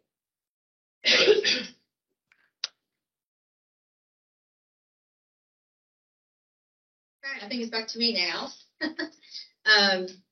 Questions about building site inspection approval. This section's really short. Probably the most important guiding question on this is what other issues, Melinda just brought one up, have you encountered during the acquisition process that should be addressed? So other things that are giving districts heartburn when it comes to acquisition of property. Mineral rights. Mineral. Sorry. No. Statute says you've got to have fee simple title. And, So maybe that's a statutory consideration that we need to talk about with the General Assembly. Just to be brief, I think at some point there's kind of there's only so many records. Go back to 1880 and that's all the records, and so at some point, maybe some relief there that has to be given through the statute. I know that there's some districts, I'm sure you're aware of them, who have kind of been through the mill on it, and they've done all they can do. And the issues are a bit moot, because they're never going to do any mining. I know that's, you can't do that. But anyway, at some point, some kind of reasonable relief when people have made good faith efforts to determine that largely they have a relief from the mineral rights. Well, and I'll be transparent. I mean, we've granted some of that relief. Probably not should have granted that relief. And I think we're gonna have to go back to the statute and really fix it there. Work around. Yeah. Red. Yeah, we kind of work around it, but it's. For a forbearance agreement. Yeah. There's been discussion about whether that's really, a legal option or not. And in some cases, we're aware of districts or properties that are located within cities that have ordinances that prohibit mining. In other circumstances, depending on the level of the coal seam, the overlying strata, if we get something from a professional engineer that says that mining will not, adversely affect the development, and we use that as a workaround. I think you guys need that as much as We do. I mean, we're very sympathetic to that. We just need the statutory authority to do what we want to do. We think districts want us to do. So other issues about the acquisition, I'm going to bring two up if nobody's going to bring them up. Auctions. So we've had questions about, can we get property through auction? Our concern about that is you buy property at auction as it is typically. So our concern would be, how do we make sure that we're all doing the due diligence that needs to be done on that property if you're buying it at auction? So that's why auction is not included as a permissible path to acquire property. The last thing we want is for some district to buy property at auction and then be accountable to their community and find out something really bad's on it. So, but we have had questions about auction. Can we buy property at auction? The other issue that we hear frequently is this concern about when you're trying to get the transportation right of way, and we can't spend the school funds on the right of way, and what that looks like. And for many of you in this group, and maybe others online that don't know, there is a group legislatively looking at another phase for 678. And we appreciate that we've been part of that discussion. This was raised in that group, and we have expressed concern simply from a constitutional question, whether it would be permissible for for school districts to utilize their funds to pay for that transportation piece that you need.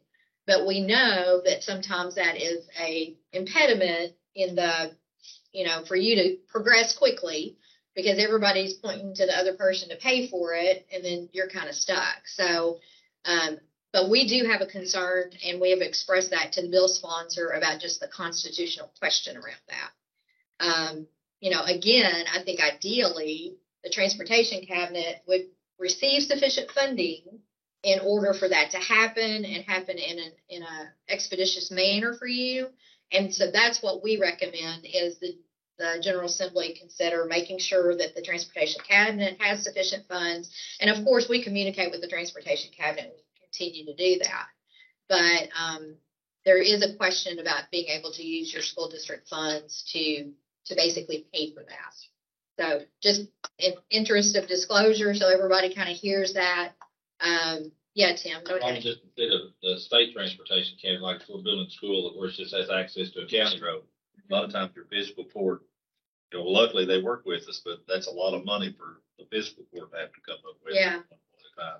So it would be nice if the transportation cabinet got the appropriation and your locals could go to them and say, can we have some of that money to be able to move this along? So maybe that would help with that. I know you know this, but I'm going to mention it. And I know an attorney general's opinion is not technically has the force of law. If you're an attorney, I'm not. But there are examples both in case law and in opinions of where utilities, roads, other stuff off-site have been paid for by a school district for the purposes of the school, which have been acceptable. And so, the finer points of that are if you built a force main for a sewer to the school district and nobody can tap onto it, that's okay. But if the other people can tap onto it, there's a pro rata share. But there are examples of that. So as the 678 committee is considering that, but Tim raised a good, there are other things, especially in rural Kentucky, where you have other things besides just the big road access off the state road. You've got sewer, utilities, a lot of things to consider. So we just know that is an issue that we need to work on together to try to address for local school districts and for us.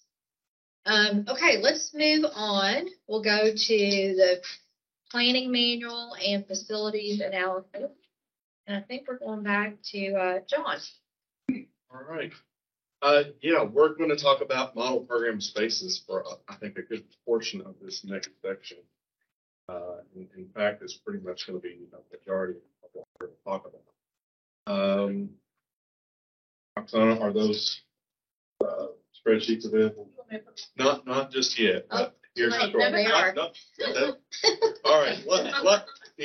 Let me go through the 3 slides real quick. May I add something, John? Yeah. We send that spreadsheet to everybody in the room just now, so in case they want that for later. Okay.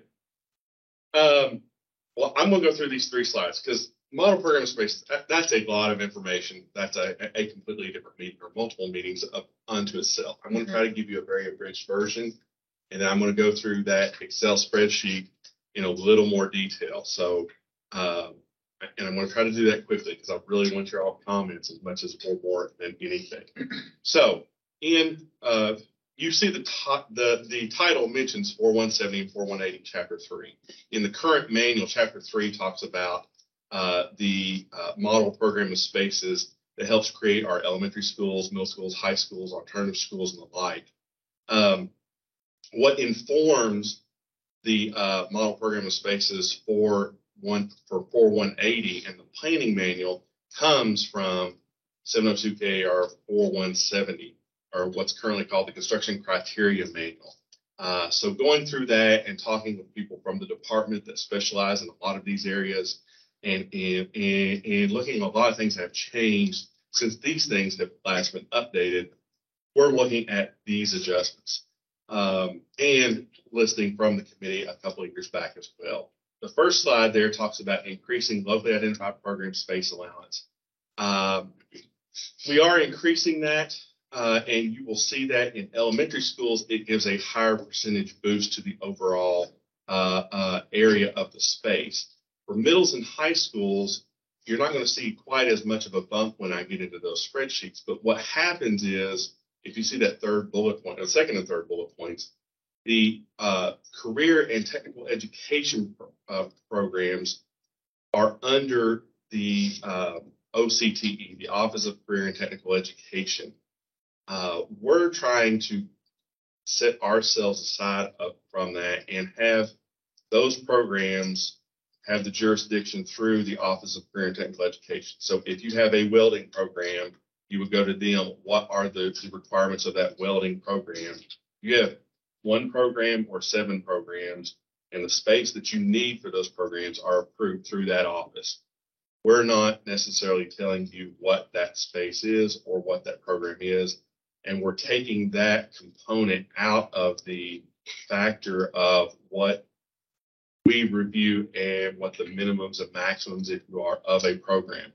It contributes, but it only contributes upon the approval from that office. And I'll explain that in a little more detail when we get through the spreadsheets. So like at the middle and high schools, when we remove the locally identified career and technology education allowance, what we're doing is essentially taking that space and moving it to locally identified program. So we're not losing the area overall. In fact, you're having more flexibility as a district and not losing the space in general concept. So locally identified program moves up by basically keeping what it has, plus including career and tech space that is currently there. In a nutshell, the overall space is not lost. It is maintained. In addition to that, if, for example, you're doing a new high school and you have a welding program, an agriculture program, Future Business Leaders of America, a business program, those go through OCTE. That space, once approved by them on a facility plan and as part of your project, would be in addition to the model program that we look at. It has to be approved by the Office of Career and Technical Education, however, and what their standards are. Currently, we have standards in 4170 and 4180 for and I think in 170 it says home ec, but your family consumer science programs, you have standards in our manual and you also have them in their manual. We're taking those out of what our manual says so that you have one source to focus on what those career pathways are first and foremost, but you can also reference that same thing if it's not a specific pathway, but a basic educational construct for your school. You can still utilize that same program for consistency's sake. There's not multiple areas looking at those. Conceptually, that's what these 3 bullet points are trying to get at. And I'll highlight that when I get into the spreadsheet components of what that is. Just a really good question. So from a pre-design standpoint for districts that are looking to identify budget for a space allocation for a project, they're getting that approved by OCTE during that facility planning phase. So that's the intention. So that they are allocating for that space, even if it's being removed from the model program allocation. Yes. Okay. Next slide, Roxanne. Thanks. Another key component to increases in the model program that I think is very important to talk about is the administration suite. Currently, there's like 1,720 square feet, and I've got a slide that just really highlights just the administration suite itself if we get to that one. Things that have happened since this regulation has recently been looked at is the safety resource officer. That is a huge need. That is since 2019 in the safety bill that was approved at that time. Schools are required or are requiring to have a safety resource officer and the components and things that they need in a space. We're increasing and having the space for an office and some storage area. Mr. Wilcox's group has provided from his group, they have provided some comments on what they would like to see for those spaces. And we're having a chunk of space allocated for that. Guidance counseling is changing to school counseling. There's updated statutes that require, the language itself has changed from guidance counseling to school counseling. And evidently that was a big deal. I did not know that. I talked to Ms. Bushelman about that, who works here at the department. But there is a statutory requirement, KRS 158.4416, that has an office for a school counselor for every 250 students. So again, kind of like what I talked about before getting to this section, model program and what we're trying to have as a basic foundation is we would like to have a basic building blocks of what's required to be highlighted. And your locally identified be what you at the school district want, so that you're not eating into the locally identified because you're having to do a statutory requirement. That's the basic goal of the intent of what we're looking at in some of these things. Mr. Weddington. What is going to be your language on for like schools that have like 300, 325, where the intent is for you to have at a 250 to 1, but it's also dependent on funding. So when you've got elementary schools that are sitting at 325, well, if it's a good year, you may have 2 counselors, but if you're looking at a reduction in enrollment and a reduction in attendance percentage, whoever will be looking at that this particular year, I don't know. But if you're looking at that, then you might have to come up with a budget cut. So how's the language? That's an excellent comment. I understand the 158 for that particular statute. While it has that as a requirement, I don't think that funding has been added to that. That's not an uncommon thing to see. Actually, I think that statute talks about, it says that it's almost like a goal right now. It's not, I wouldn't say it's a requirement because there's I not agree. funding attached to it. So, but we want to make sure from a space perspective that if you get the money to do it, that you have appropriate space to house those staff. So if we're building an elementary school for 400 kids, Mhm. then are we gonna have one guidance counseling space or are we gonna have two? Well, the current reg has a counseling office with a reception area. What we would consider or look at is having two offices to start with. That one office could be a reception area, or it could be flex, but you have the capability of having two to start with. Once you get, above that from 300 to 500, let's say, you have that ability, you have that flexibility of having an office that might have an opening to a corridor, let's say. I've had back and forth having been in private practice and also here at the department, reception areas, there's nobody monitoring the kid at certain levels and ages. It ends up being an assistant principal's office or what have you, but having the flexibility of having that space be an office or it becomes some type of reception area. It's better to be an office or when you have outside entities coming in, whether it be foster care, whether it be whatever, for them to have a space where you can sit them and they can have some privacy. So it's better instead of it being called a reception area to be called an additional guidance space so that you can have a place where they can go and have those meetings that they need to have. Because there's a lot of that. We're essentially displacing at the early, the 300 to 400, not having the reception, but having it as an office. Now, it has the flexibility should you, as a school district, from a budget standpoint, I only have one counselor, but you have that space. Maybe it is a flex. Maybe it unfortunately has to be an assistant principal's office. Maybe it has to be some pseudo reception, but it's got the privacy of an office.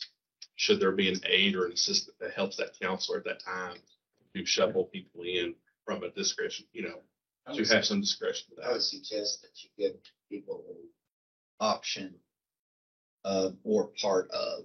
So you're one to 250 or part of. So you can, and first of all, we're splitting hairs here. This is, 120 square, it's not a lot of square footage. Yeah. But that way they have the option. If they think they need two for 325, they can put it. If they don't, they can do that. And then you get it, it's fine. It's local and they have the option. How did you reach the 250 number? That is part of the statute. Yeah. One counselor for every 250 students. It's probably adequate when that statute was adopted, but the counseling needs that schools have now is completely different. Is the intention that anything that's not accommodated by this does become then part of the locally identified? Like that's how you would accommodate it? Basic concept, yes, that, do you have your basic building blocks that meet basic requirements, be part of your model program?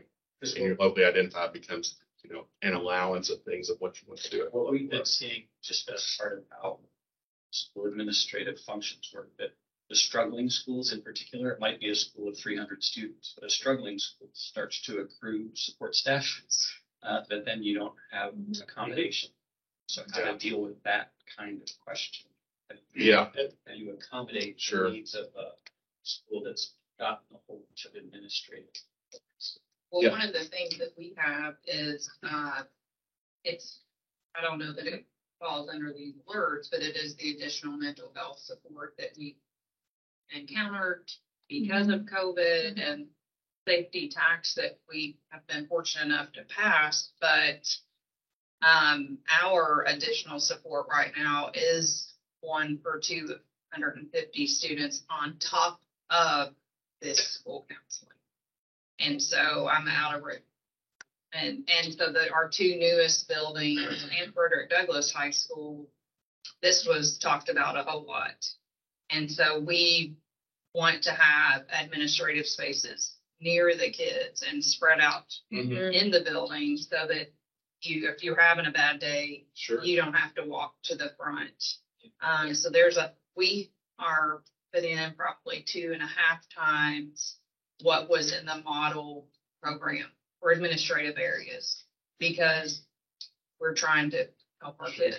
Yeah, and you'll see when we get to some of the spreadsheets, sort of that concept about proportional increase for those larger schools where we know that you have those it's not, you don't just have one principal maybe in that school. It may be per grade or so when we get to the spreadsheet, you'll see some of that. But your comment being on top of the counselor requirement, additional space for those mental health supports may not be called a counselor per se, but additional supports. Because we've had to address like one-on-one pull-out spaces where schools were having their meetings at home base and things like that, where we've had to provide these small meeting spaces that really end up falling under locally identified people.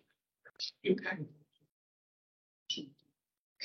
As far as the increased size of the conference room and principal's office, is that for every school that it could be based upon? I mean, I've operated the principal's office for as principal in basically almost a broom closet. I've had a nice office before. Does it, I mean, it could be different. I mean, why is that a set number? As well as the conference room. I mean, I may only have one guidance or two guidance counselors at my school and one administrator. Whereas if you're in Fayette or whatever, you may have 50 people in the conference room or whatever. Yeah.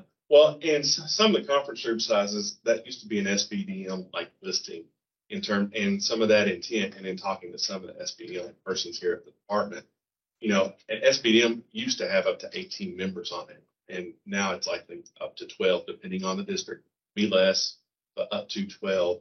And oftentimes that particular room sometimes gets used for those closed session type situations. You're obviously going to be in a cafeteria or in a library, you have a larger meeting with public intent, but to have an office space that can fit a reasonable number of people beyond 2 and 3 people, but more of maybe a core content group of like teachers and so forth. That was some feedback from some of those from the department from an SBDM standpoint, to have the ability to have that space, fit a reasonable amount of, more than 2 or 3 people, but to have that, closed off, in case you have some type of closed session situation. I mean, as a principal, I'd much rather if I had another place to put my support staff with student advocates or whatever, and my office was smaller, I'd be all in favor of that. Just a thought. Did you look at reception space size by any chance? That's one of the things common denominator spaces that are going way over. And part of that is making sure that we're accounting for secure entry vestibule passage in and out, and also trying to provide seating in waiting areas and variations in reception staff and secretary staff that we have in schools. So that's something that we see typically. It tends to go well over by the time we kind of get finished. Yeah, the current ones are certainly low. Let's go ahead and put the admin on there since we're talking about it. You can put that spreadsheet. As they're transitioning to the table, which I know will be of interest to everyone, I want to check everyone's time just a little bit. We want to be respectful of your time. We had scheduled this until 11:30. We're now at almost 11:15. Time flies when you're having fun.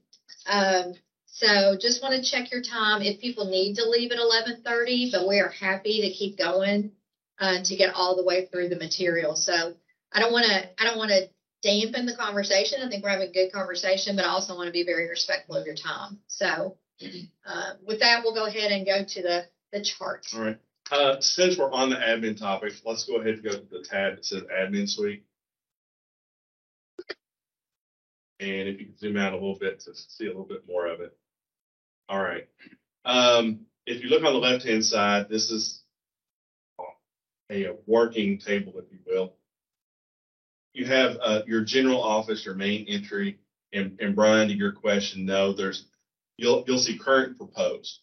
Current is what the current regulation shows, what it has. Proposed is where a increase is being considered or is currently in the works to happen. The general office or main entry, we do not have suggestions for that, but that's certainly something we can look into.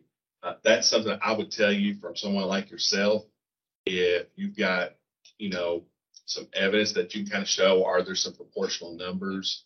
Are there, what trend are we seeing, from those types of areas to make that entry spot important? But certainly benefit all. The general office, there's a general just office of 150 square feet.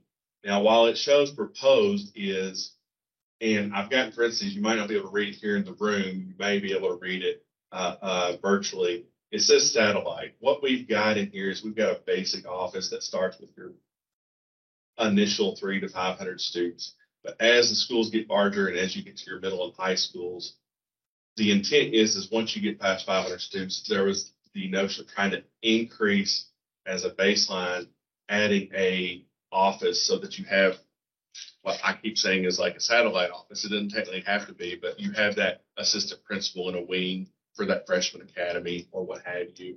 As you get to 500, 600, 700, 900 students, you start to add just a general office, whether that's an assistant principal, an extra counselor for those types of things, to minimize getting into your locally identified, but also incorporating that as you kind of move along. Those numbers that you see along through there are the basic elementary, middle, and high school numbers that you'll see in the manual, 300 through 600 and 750, 900, 1,000, and so forth. That's trying to get a sense of where those increases may or should happen. Workrooms getting a little bit of increase there as well, as you see, and possibly adding, again, as you become a bigger building, you want your teachers that are in a wing far away from the central office or that main area. I mean, you lose instructional time if they've got to make quick copies or have others, aides help them to get to and from for that workroom type setting. So as a school gets bigger, the potential of having that there. First aid, nursing station, I have had some comments where people maybe want to change that name because I know we're more into wellness, health care type situation. First aid and nursing, the current number is 200. Bumping that up a little bit for the toilet areas and the like for there. I know that by the current regs in the 170, there's visual access from the main entry or the bookkeeper in the front office area to monitor that when the nurse is not available. Records room hasn't really changed. I know we're in a digital age, but we still maintain that in the current proposals of having a room because I'm sure all schools still have that requirement. There's a little caveat in the current reg that mentions like the number of students and the ability to increase that if needed. But I don't see a lot of requests for that, but that's not something I'm necessarily considering in terms of adjusting. School counseling, again, goes from Guys County School Counseling. The basic was a 300 with part of that being reception area and one office. As a baseline, we bumped that up to 400, so you had the flexibility to have two offices or an office with a reception or some, how you would want to do that at the local level. But you have that ability to have that space without getting locally identified for that. And then as you increase for every 250 students, you add a office for that. There's a generic administrative office in there as well. And then there's a conference room. Bumping up the conference room we've already talked about. And then the safety resource officer, allowing 400 square feet for the resource officer. We didn't have that in the past. It's not in the current regulation. That's looking at it as possibly 150 or 200 square foot office with 200 to 250 square feet of storage for things that they may or may not need. Some of the feedback to have the capability, cones and things, if you have emergency situations, do you have the ability to have some storage for some of the basic things that they're looking at? And then oddly, 170 did not have the additional office that had the baseline of 50/20, but we've had that more for meeting with groups and the like. That could stay at 150, just as you mentioned earlier, or we could bump that up for sometimes being with the principal, you have conferencing with a family and groups of teachers and what have you to have a little bit larger space. But so the baseline, if I'm a 300 student school, you go from 1720 to 2550 as a baseline. And then that just bumps up from there and things kind of edge up from there as a starting point. That's looking at the admin in itself, and that is just one of the areas. If we want to go ahead just for time and expediency, if you want to go to elementary, and then I can go through some of these changes. All the yellow are proposed changes. It's almost like we've taken a highlighter to it. If you could maybe zoom out a little bit, this is what's proposed, and then there might have to be a little bit of scrolling here, and I apologize. Directly under that, I've got a percentage of change, and then under that, we've got what the existing is to try to analyze it. That's what is currently in the rec, and then when you go up above, that's what's proposing. And then we've tried to show where the highlights are for those adjustments. The green in the middle is the percentage of increase from what it was to what it could be.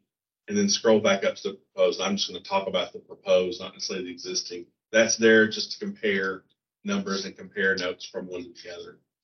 So kind of going down the line here real quick, preschool classrooms, bumping that size up just a little bit across the board. And also when you get up to 400 students, increasing the number just a little bit as one goes across. Again, this is considering maybe over time, one for 250 students as a possibility over time, but this is the baseline in elementary school to consider. Special education, it's currently called FMD in the current reg that changes. It's pretty much stays special education, but changes to moderate to severe disabilities. We have a question in on this one, and it's a work in progress. Currently, it's one across the board, and if you want to do anything in addition to that, it's a lovely identified consideration. In looking at the IDEA reports and things like that, there's a need at a certain percentage of population. We haven't got an answer back on that from the folks here. Have you seen that yet? Not yet, no. We have a question into them as of last week. Do we need to increase as a basic building block to make sure that we meet those requirements? Yeah. I mean, I've been doing schools for a long time, and there are never enough FMD rooms. So one thing we're looking at there is like the very basic, the first one, especially at the high school level. I know I'm here at the elementary, but at the high school level, you have like a little cooking area for teaching basic life skills, a bathroom. All of them have a bathroom, K through 12. But then as a second or third one, you as a school district, you might not need a kitchenette for all of them, but you need a different type of use for different needs, but you still need that extra room. And, to try to minimize using locally identified, but utilizing it as a basic building block, because X number of students that there's somewhere in the neighborhood of 3% that one tries to provide for. And we're trying to get verification from that and that's coming from national reports, but our requirements here at the state try to adhere to those types of things. I don't want to get too much in those either, because that's not my expertise. I think the biggest thing there, I mean, it's just so much more difficult later to build and the shower and toilet in those rooms, and it's so much more expensive. Yeah. I mean, that the kind of the thing now versus later. Yeah. Trying to bring myself back in here to elementary. One thing about elementary, in 4180 in the planning manual, we don't call out a science classroom as a basic building block for elementary schools. By statute, elementaries go up through 6th grade, and middle schools are 5 through 8. There's a little overhang there on 5th through 6th. It's my understanding from a curriculum, and I'm not a curriculum expert, but I understand that science is really tested at the 5th grade level. Is that still the case? Pretty much for the most part. And with STEAM and STEM and all the promotions of that, to have in 4180 or your basic building block to have a science classroom at the elementary level. Now, that's not getting into a high school level by any means, but it's having a hot and cold water and a basic demonstration table and the ability for 5th and 6th grade to have a science classroom that has those capabilities. A school could conceivably, if 5th and 6th grade is not using it, have their younger grades utilize that demonstration type area for that. In 4170 construction criteria, we have existing those parameters, but it never got translated to actually being a component of that at the elementary level. Another big change, although not in area, but in name and function and use in the room itself, is the old computer classrooms. We're not losing that space at all. We're redefining what it is and how you can use it. So you'll see what it says digital project-based learning lab. It's still 800 square feet, but we're trying to provide flexibility. Is that a classroom or is that a pod of spaces throughout the building that allows for everything from your computer on wheels to robotics or things that you need to store in a classroom wing? How do you use that from a digital laboratory type space to define that space with that given area? So at the elementary level, you still have that 800 square feet, but you may not be necessarily thinking of it as a standard older classroom, but more of the project-based learning piece and the digital learning lab type scenarios. Locally identified space. Now, at the elementary level, we do not have locally identified career in tech to displace or move to LIPSA is what we call it. But we have added from like at the baseline 300, we had 1,500. We've increased that to 2,400. That's essentially the equivalent of 3 classrooms at a 300 student school. Do you really make three classrooms, or do you have an open area? Is that in addition to some other areas in your school? That's a local decision on what you want to use with that space. And then over the course of increasing from a 300 student school, again, that's a minimum that we look at department, adding 8 square foot per student as you move forward, just as a straight line adding space to be able to show increases.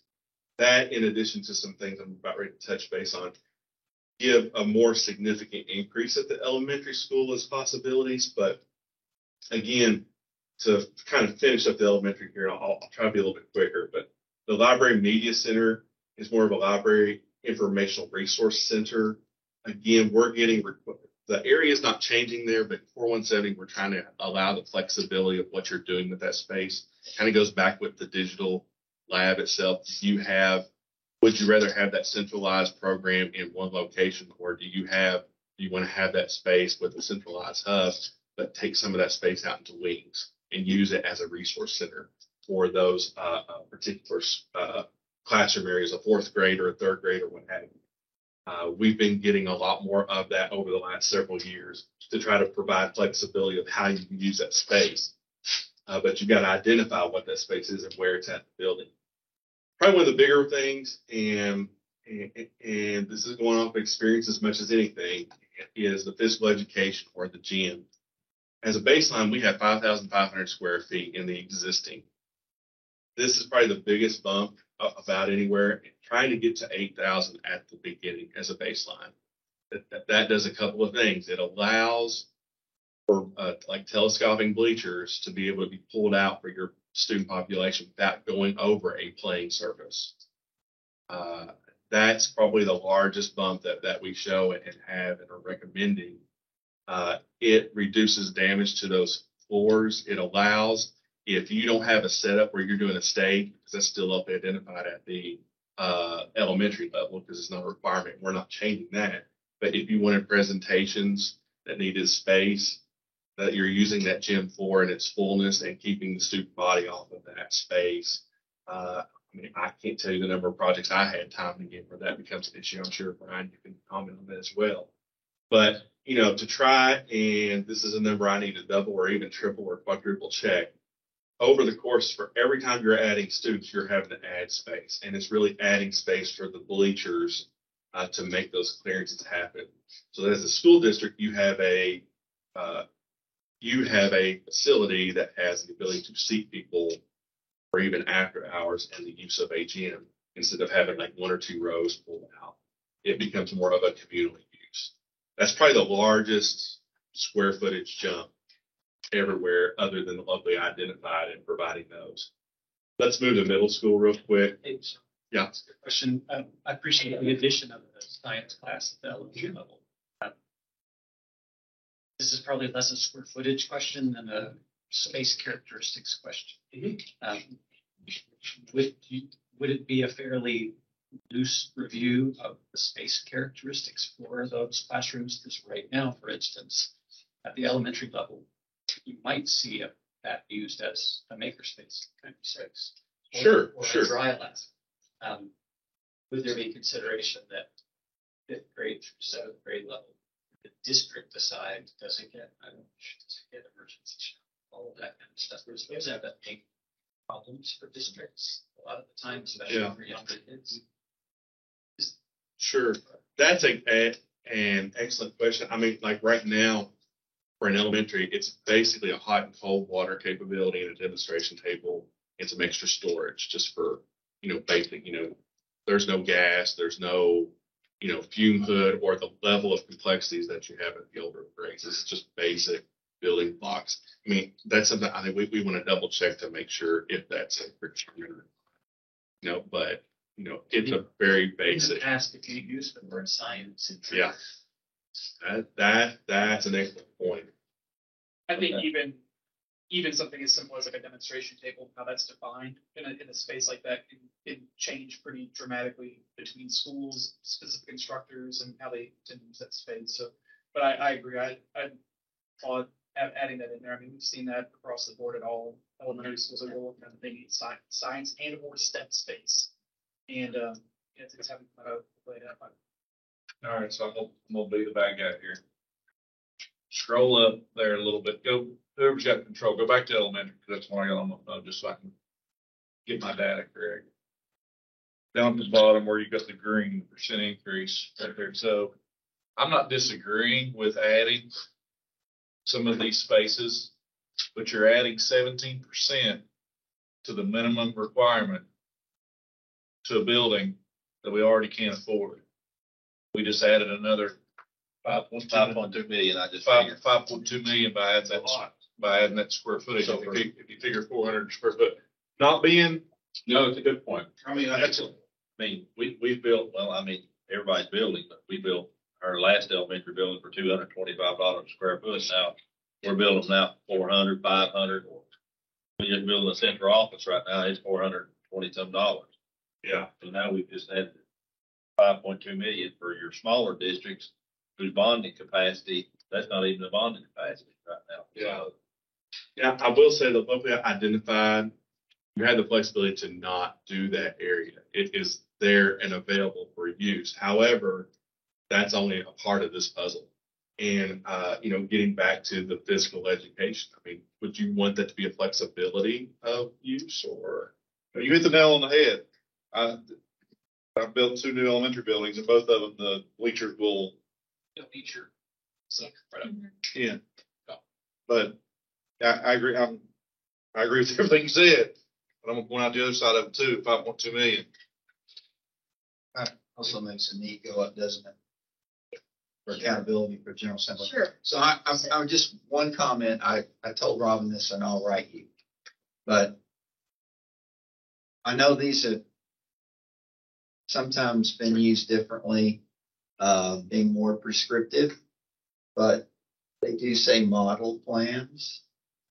They really were intended to keep the General Assembly from making us do the same damn elementary school every time. And we convinced them that if we did a model program that showed equity, the architects and local school districts could have flexibility on how they design their own schools.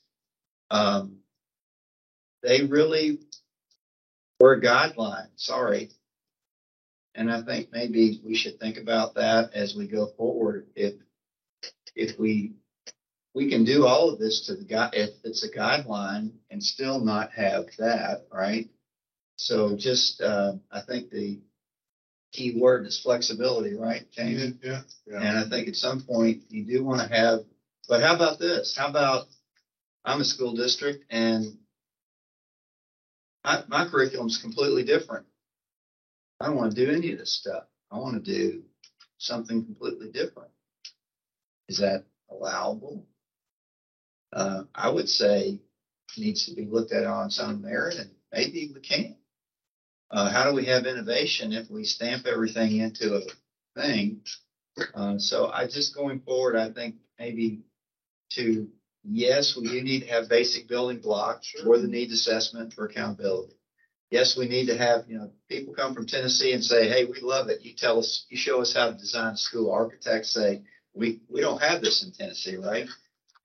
That's great. But at the end of the day, if you want to have a science lab or a STEM lab, or can you do that? You should be able to work within this and make it happen, right? And if there's a little bit of flexibility, and there even was, maybe we look at that, but, here's the model plan. Here's kind of a maximum we want you to be at, whatever that range is. And then within that, we give you some flexibility on, recognizing curriculums are different, and the amount of special ed's different, the amount of counselors are different. If you're kind of getting it, you know what I'm saying? I mean, instead of going, okay, did you get? Yeah. I'm not being critical. Sure. I'm just saying, but that was the original intent of this. And I know,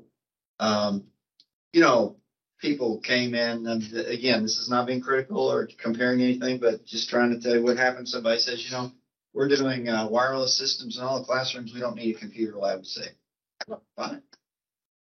So, I just think at some point, how do you capture that in the regulation and the model? I think we recognize this as a model. It's, in essence, it's a guideline. It's a benchmark. Maybe the benchmark is square foot per student, or, maybe, we demonstrate that some way, other way. I do think it's great to have a model. I do think it's good to have the components that we should be considering as we design school, whether it be school districts or architects. But at the end of the day, that it's guidance. Difference between suggestions and requirements. Yes. Yeah. And I'm kind of wondering, with the space that we talk about, excess space being an issue, if there's not the other side of that negative space. So if you look at this today and you say, we don't need all this, we're comfortable with whatever. And as you come down, it's almost like the opposite of people who want to build larger. We've got the money to build larger, but what if you don't? Not to pick on Tim, but let's say his district says, we don't think we need this big of an elementary school at this end of the county. But like you said, the model, left and right and up and down, you've got some getting room because you need it. And because East Bernstadt or Southgate will never need what Lewis County will need. Or they've got a tighter space to build on too. That's another issue. And so that is another issue, to find the land that'll fit the building and those things. The other point to what Mark's saying is special needs. You get into unique situations for school districts where, like Tim's having a real issue, just having sidebar conversation with sensory issues. So does he have the ability to have a sensory room per se, because he's having a real issue with that? Yes, it goes into the locally identified space. You can find a way to get that, but then there are only so many ways you can slice up that square footage to get your locally identified space. And then it gets into, well, you can request a waiver. Okay, well then that goes back to, okay, I gotta do this, I gotta get a board meeting to approve, school board meeting to approve, and then I've got to submit it. And if I don't get it back in a timely manner, then I miss my board meeting day, and I've either got to schedule a special meeting or, the more flexibility, the better. But I also understand, and it goes back to my smirk with the sporting events thing, is you get more flexibility, then you get more opportunities for people to abuse it. Yes. And that's my fear. Yes. That's my fear on the athletics piece of it. I'll let other people talk. Whatever. I drove 2 hours, so I'm going to talk. I drove 3, so. I want to add on to what Mark said. I like the idea of flexibility. I know a lot of my districts are wanting to move towards STEAM rooms instead of science classrooms. Yeah. In case they want it for coding or for, all kinds of things. So I think getting down into the weeds of science requirements is not good. I also love the idea of flexibility. I'm not sure the OCTE requirements are as flexible. So I'd like to see more flexibility in those. I know several districts have shared with me that the minimum requirements are hanging them on some things that maybe aren't right in this day and age. So those are my 2 points, but I love the idea of more flexibility. And I all of these comments I think are fabulous. One of the things that I know we've tried to write in 4170 is the flexibility of use of these spaces. Like even a classroom, today's classroom, not all classrooms need to be the four walls right up against the outside. You want a majority of those to have that, but for us as well, in terms of looking at it and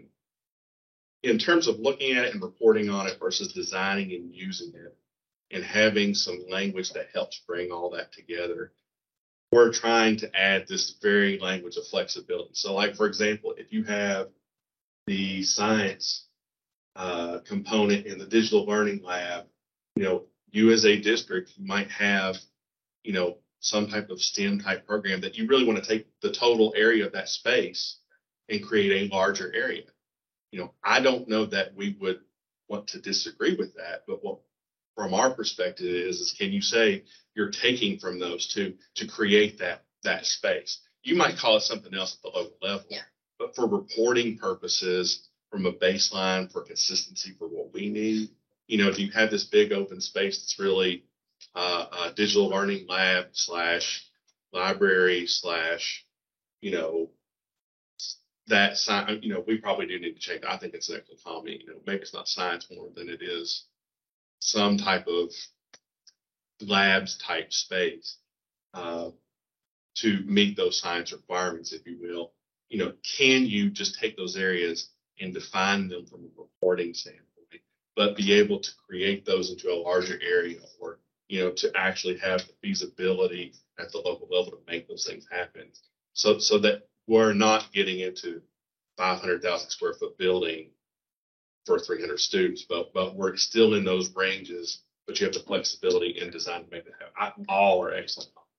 I think that's a good point. You could change that language to say STEM or STEAM for a larger space size, and that could even be distributed down further. But even the project-based learning, for instance, that could transition maybe up to like exploratory learning, and that kind of encompasses a wider range of activities and use without kind of locking them in with something really kind of prescriptive. Danny had a question.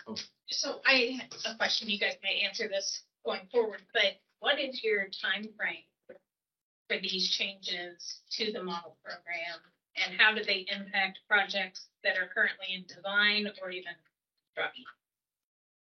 So these are still in recommendation form. We have a report due to the General Assembly in September, but our goal would be to take it regulatory, because what we would be reporting to the General Assembly is looking at statutory changes. So if there's statutory changes that we need before we can make regulatory changes, we'd have to do that first. But if we have regulatory changes that we could start sooner, then our goal is LSAC in April, LSAC in June, also taking to the Kentucky Board of Education in June. So that means between now and then, we got to get all the regulations, marked up, redlined, receive all the input that you're giving to us, receive input from our local superintendents, and hopefully to start that approval process, it would be June-ish or August even. So none of this impacts any projects that you have going on right now. I'm gonna hurry us along again. We have a question online. Two questions online, John. The first one says, does the information contained within the early childhood sheet then incorporate students/staff daycare? They got that spreadsheet and they want to know early childhood incorporate student/staff daycare. We've got preschool listed under there. Generally it's a 3 to 6 in terms of the early childhood, not the 6 months to 3 years. Okay. That's the general comment. I mean, that could be different. You often have different comments on that. Well, and I think that goes back to the question about, is this guidance, is this a model, or is it minimum required standards? Not everybody has daycares, right? But we know that some districts do. And right now that would be handled in their locally identified piece. So it's back to that conversation a little bit, I think. Just a really quick question. Since we're kind of touching on early childhood education, has there been any conversation about the impact to both elementary facilities and early childhood facilities with the potential for future Universal. No. Universal preschool being discussed at the state level and the national level. So we haven't really, different people feel differently about that, right? Some people are like, yes, bring it on. We will certainly need more space if that happens. But right now, we're not seeing enough evidence that that's really going to happen.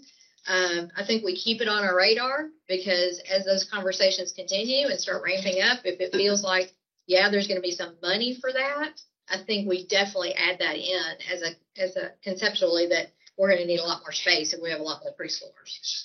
Like the FMD rooms, it's hard to retrofit. Yeah. Spaces. Yeah. And at the same time, we don't want to overbuild thinking that it's going to happen and it doesn't. So it's that balance. Yeah, Mark. Question about process. Danny's raised a made me think, which is bad because thinking is a risk. Tell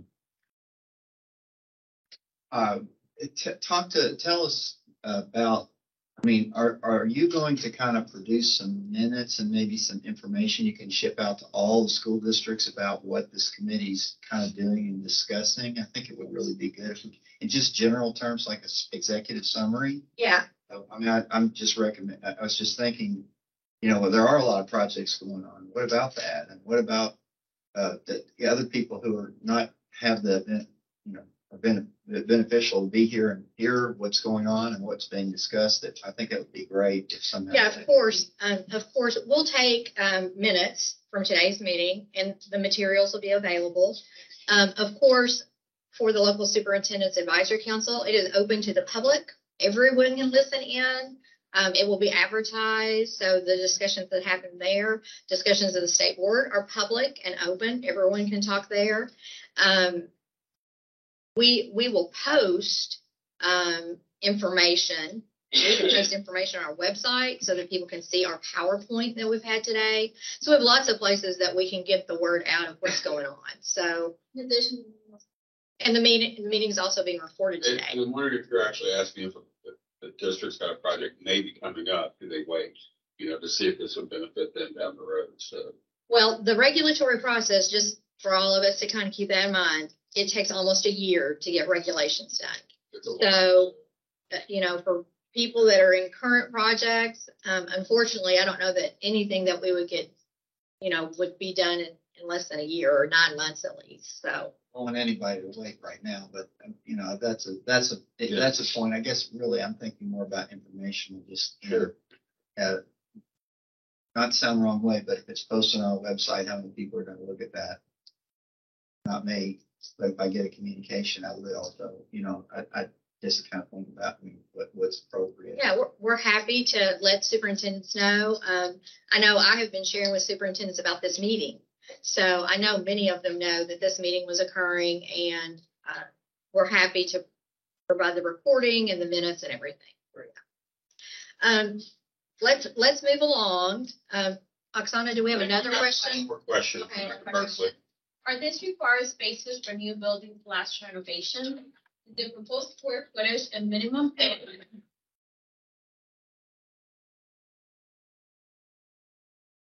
This is looking at the current model program of spaces and making recommended adjustments in terms of, like what I said, basic building blocks as we look at it.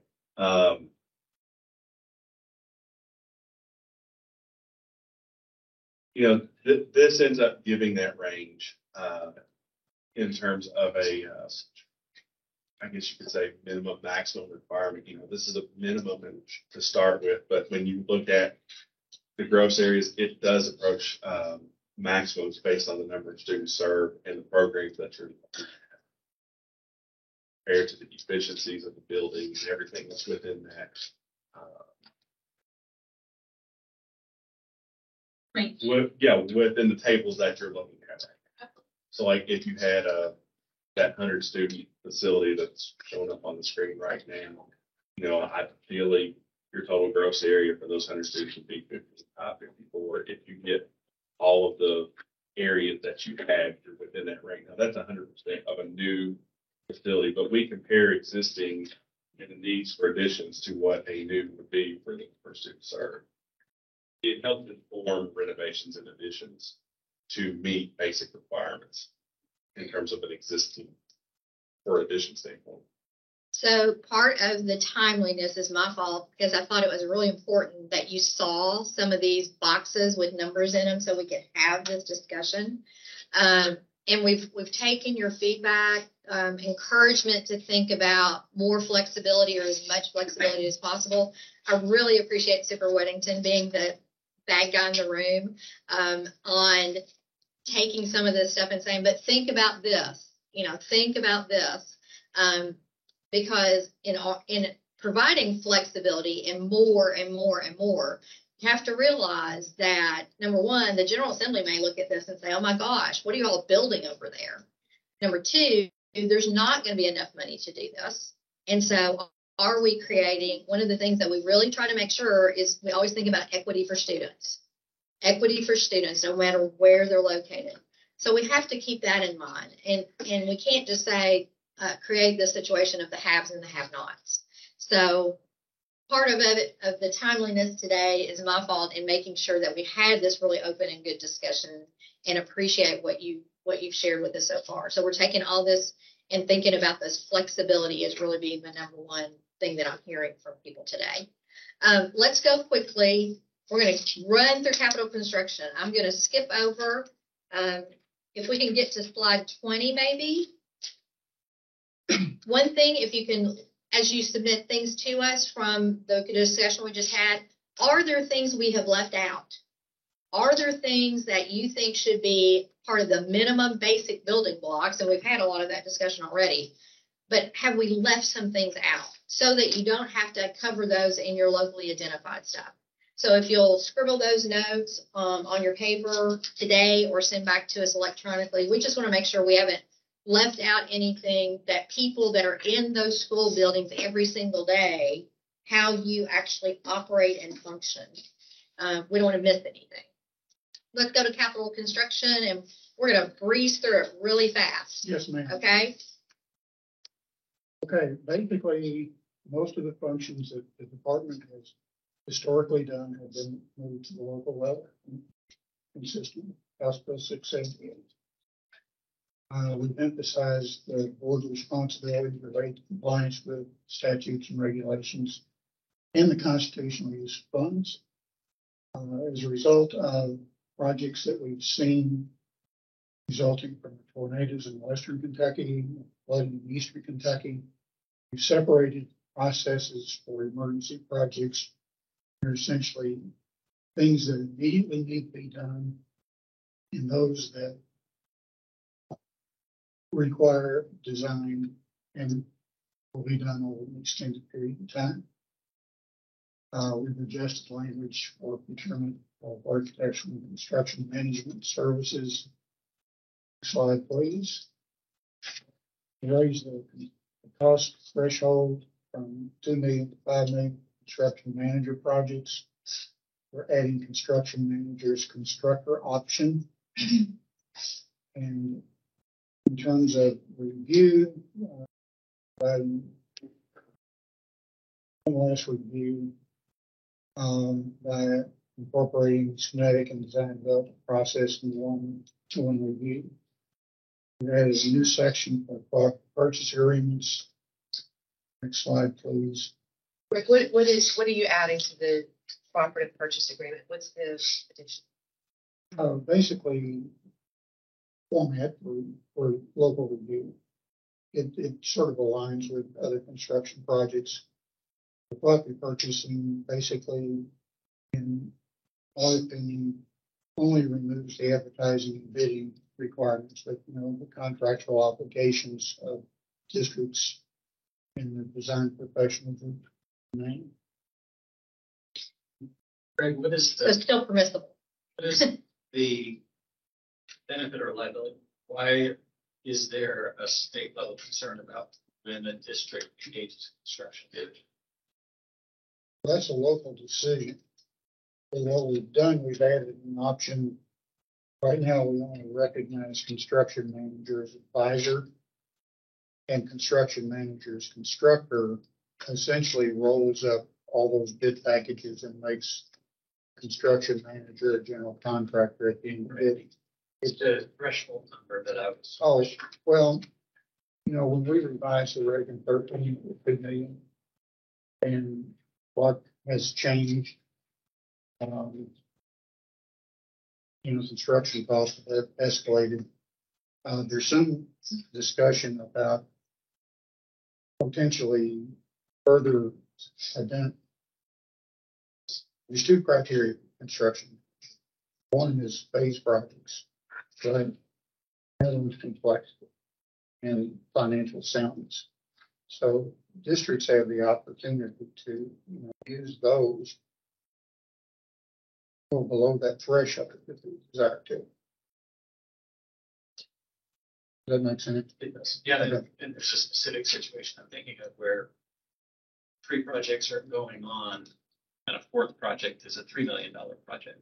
They want the same construction manager to oversee all of that. Something that the way this is formatted. One of the bigger changes that was made is to update the guarantee guarantees savings contract section to eliminate the letter of intent, which is not a statutory thing. Something that was sort of pushed by one of the major vendors initially. And we are asking for an initial BG1 to begin the project. And that's just to get, again, it's much like property to establish essentially a filing cabinet for documents to be collected into. We've also created a summary form that is intended to identify the energy conservation measures, capital cost avoidance measures, the fund sources related to all those things, and the fund sources used.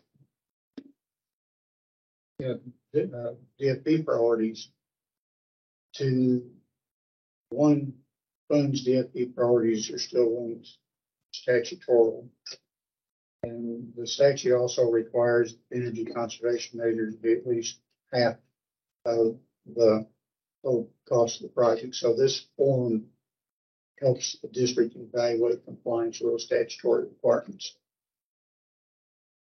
We've removed final approval of change orders. Department to the board. We've also added language to require that a revised BG1 be approved by the board before approving a change order that would be in excess of the remaining project contingency. I mean, that's just good business practice. We're clarifying the BG5 closeout a little bit. Adding the requirement to update the case-based information related to that project and project closeout. I want to go back to something you said earlier about KFIX. KFIX, in the planning process, we're eliminating the inventory portion of that data collection from the planning and utilizing KFIX. That's our ability to move KFIX requirements into our method of collecting that data. Same thing here. To the question earlier about cost, there was a cost per square foot included in the planning manual previously. Not doing that anymore. I can't tell you the cost of doing KFIX. Melinda could probably address that better than anybody in the room at this point. Any superintendent. We believe that KFIX is something that's going to remain and will eliminate duplication.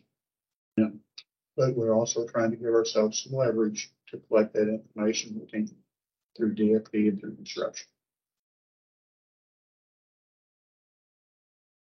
So yeah. Greg, we have a question online. Okay. Says when you mention corporate purchasing only removes the advertising agreement. Does that mean it is still a local decision to engage in cooperative purchasing? It always has. Yeah. Yes. I don't think that the repetitive cost of K-Fix actually goes down for districts, because it all has to be done again. It doesn't really have a great mechanism, and there's people in here that definitely know more. But as a district, the second time that we did that, we had to pay more because that information doesn't carry forward like some computer programs do. So just as a point of clarification. And I think you mentioned that in another meeting we were in across the river, and I talked to staff about that, and we'll circle back to you on that, because that was something we did mention last time. I think you mentioned that. We immediately ran back and asked them about that. And I think they had an option to maybe change that, but just in reference to that comment. Okay. But then on a more positive thing, I did want to say, kudos to KDE for looking at this now, because with interest rates and inflation costs, schools are having to wait to build. And this is kind of a great spot for you guys to make these changes, because everybody's kind of on hold in a lot of circumstances because they're limited. Yeah. So the changes you guys are making are coming at a really good time. So at this point, these are recommended changes, and we continue to seek public input as well as input from our professionals and from our school districts. We had 2 guiding questions on here. One is, what would be the district concerns for KDE review and comment of initial BG1, revised BG1, and BG5? And the reason we put this question for your consideration is, right now, literally, when your BG1s come in, we actually have to approve, because our system doesn't let us do that any way different, but we are not looking at anything. We do know that there are some districts out there, and I'm not saying it's anybody in this room or online, but there are some districts that are not doing their BG1 correctly. I mean, they're just not. So all we're doing is it's coming in and we're parking it somewhere. So if, we had debated internally about, should we make a recommendation as part of these changes that we could still review and comment, but we are not going to approve or disapprove. We're looking for a way to help districts with this process, but not get in their way and hold them up. And I think the selfish reason too is that we're asked by the General Assembly for data all the time. I just got something last night, and it's a big one. And if we report something that just doesn't look right, and this happens, that bad data makes bad decisions. So I think that's the general concern. It's less of a, we're watching to see what you're doing, more than we need to report this data to the General Assembly at some point, or, anybody for that matter. So if you all could help us think through that, we're not trying to get in your way. We're not trying to go back to where we have to approve it. We still support 678 and that approval, not being at our level. But we are concerned we know that some districts are not out there doing it the right way. So it is going to make bad data for us. And how can we help? Now, we have the authority, obviously, to provide technical assistance when districts seek that out from us. But how can we help, not get in the way, but not slow it down from approval? Training. It depends on the timeliness of the comments. I mean, if I'm going to submit a BG1 and I don't get comments for 3 months, well, you wasted your time typing the comments. Right. But if I submit it and I get comments within a reasonable amount of time, then certainly that feedback would be, beneficial. But and of course, again, districts can seek out us and say, look, I'm filing my BG1. Could you look it over, or can we help? But our fear is districts that aren't going to do that, quite frankly. They're just not going to do that. So again, you describe me as a bad guy in the room, so I'll be the bad guy in the room. They're not going to seek it because they've got a bad taste in their mouth because of the process prior to 678. So, they're just not. So help us fix that, I guess is what I'm saying. Help us fix that. And we've talked a lot about a lot more robust training. I think there's some probably polite disagreement on how you implement, and I don't want to use the word mandate, but get it out there for people. We're doing KSBA next weekend, I think, 25th. I mean, we don't deal with board members very much, but it's a really good group to talk to. The training's different for us, so that to us, that's good. But for districts, day to day, new facility directors or just new superintendents, we never do new superintendents training, and it mortifies me to think that a new superintendent steps in. And I hate to say this, but a large part of their job is facilities in a lot of these districts. They don't have someone that just runs around and deals with facilities. We have to be conscious of, JCPS has dedicated staff, but also the firms out there. They have new people they hire all the time. Sort of like our auditor training. We do updates all the time for auditors and finance officers. So I think rolling that over to facilities would be very beneficial for everybody. And the last guiding question we actually have is related to training. With the shift to more local autonomy, what professional development or training opportunities are necessary for local facility leaders? And that means all of our partners, no matter who does it. It doesn't necessarily have to be KDE that's doing the training, although we think we should be involved in the training and we should help any external partners that would be doing training. But with more local autonomy, it's really important that people in the districts have a very good understanding of the statutes, the regs, the manuals, the policies, the procedures. So we will be advocating for training. You also got to realize that the average tenure for superintendent in the state of Kentucky is 3.5 years? I agree with what you said, Jay. I think training is what you need, but I think it needs to be personalized. Some districts have this nailed and don't need that. Other districts are not unwilling to reach out to KDE. I was one of those who called all the time, but there are some that don't know what they don't know, which is they're not doing their BG1s right. So I think I agree here that if you see a BG1 come across, expediently contact that district and say, listen, we've got a problem, help, and we're here to help you. I don't think you need to do necessarily blanket, but definitely personalized. We need to know when we're doing it wrong. And I think getting out and doing training regionally helps too. In a past life, we did that for another agency, and you have a much better interaction with Deep West Kentucky or Deep East Kentucky rather than we're going to do all this. And it has stuff virtual for everybody to go back to, but we did get a comment the other day about some LPC training. The videos just weren't, weren't cutting it. So I'm going to wrap us up. You all have been more than generous with your time. Those online with us, you've all been very generous to stay way past the time that we allotted. We appreciate your comments, your participation, all the feedback and input you've given to us. If you have additional comments, if you walk away and you think of something, or you're reviewing the documents or the spreadsheets that we've provided, if you have additional comments that you want to provide, who should those come to, Che Ritter? Well, my inbox is already full, so just keep sending them my way. No, I mean, should we have them come into Oksana? Sure. At least initially from this group. Yeah. That way she can collect all those things for us and help us with the minutes from this, as well as combine any other comments that you have that we haven't collected today that you still want to write about. For those of you online that are still with us, please, you can send your comments to Oksana. She's the one who sends the meeting invitation to you.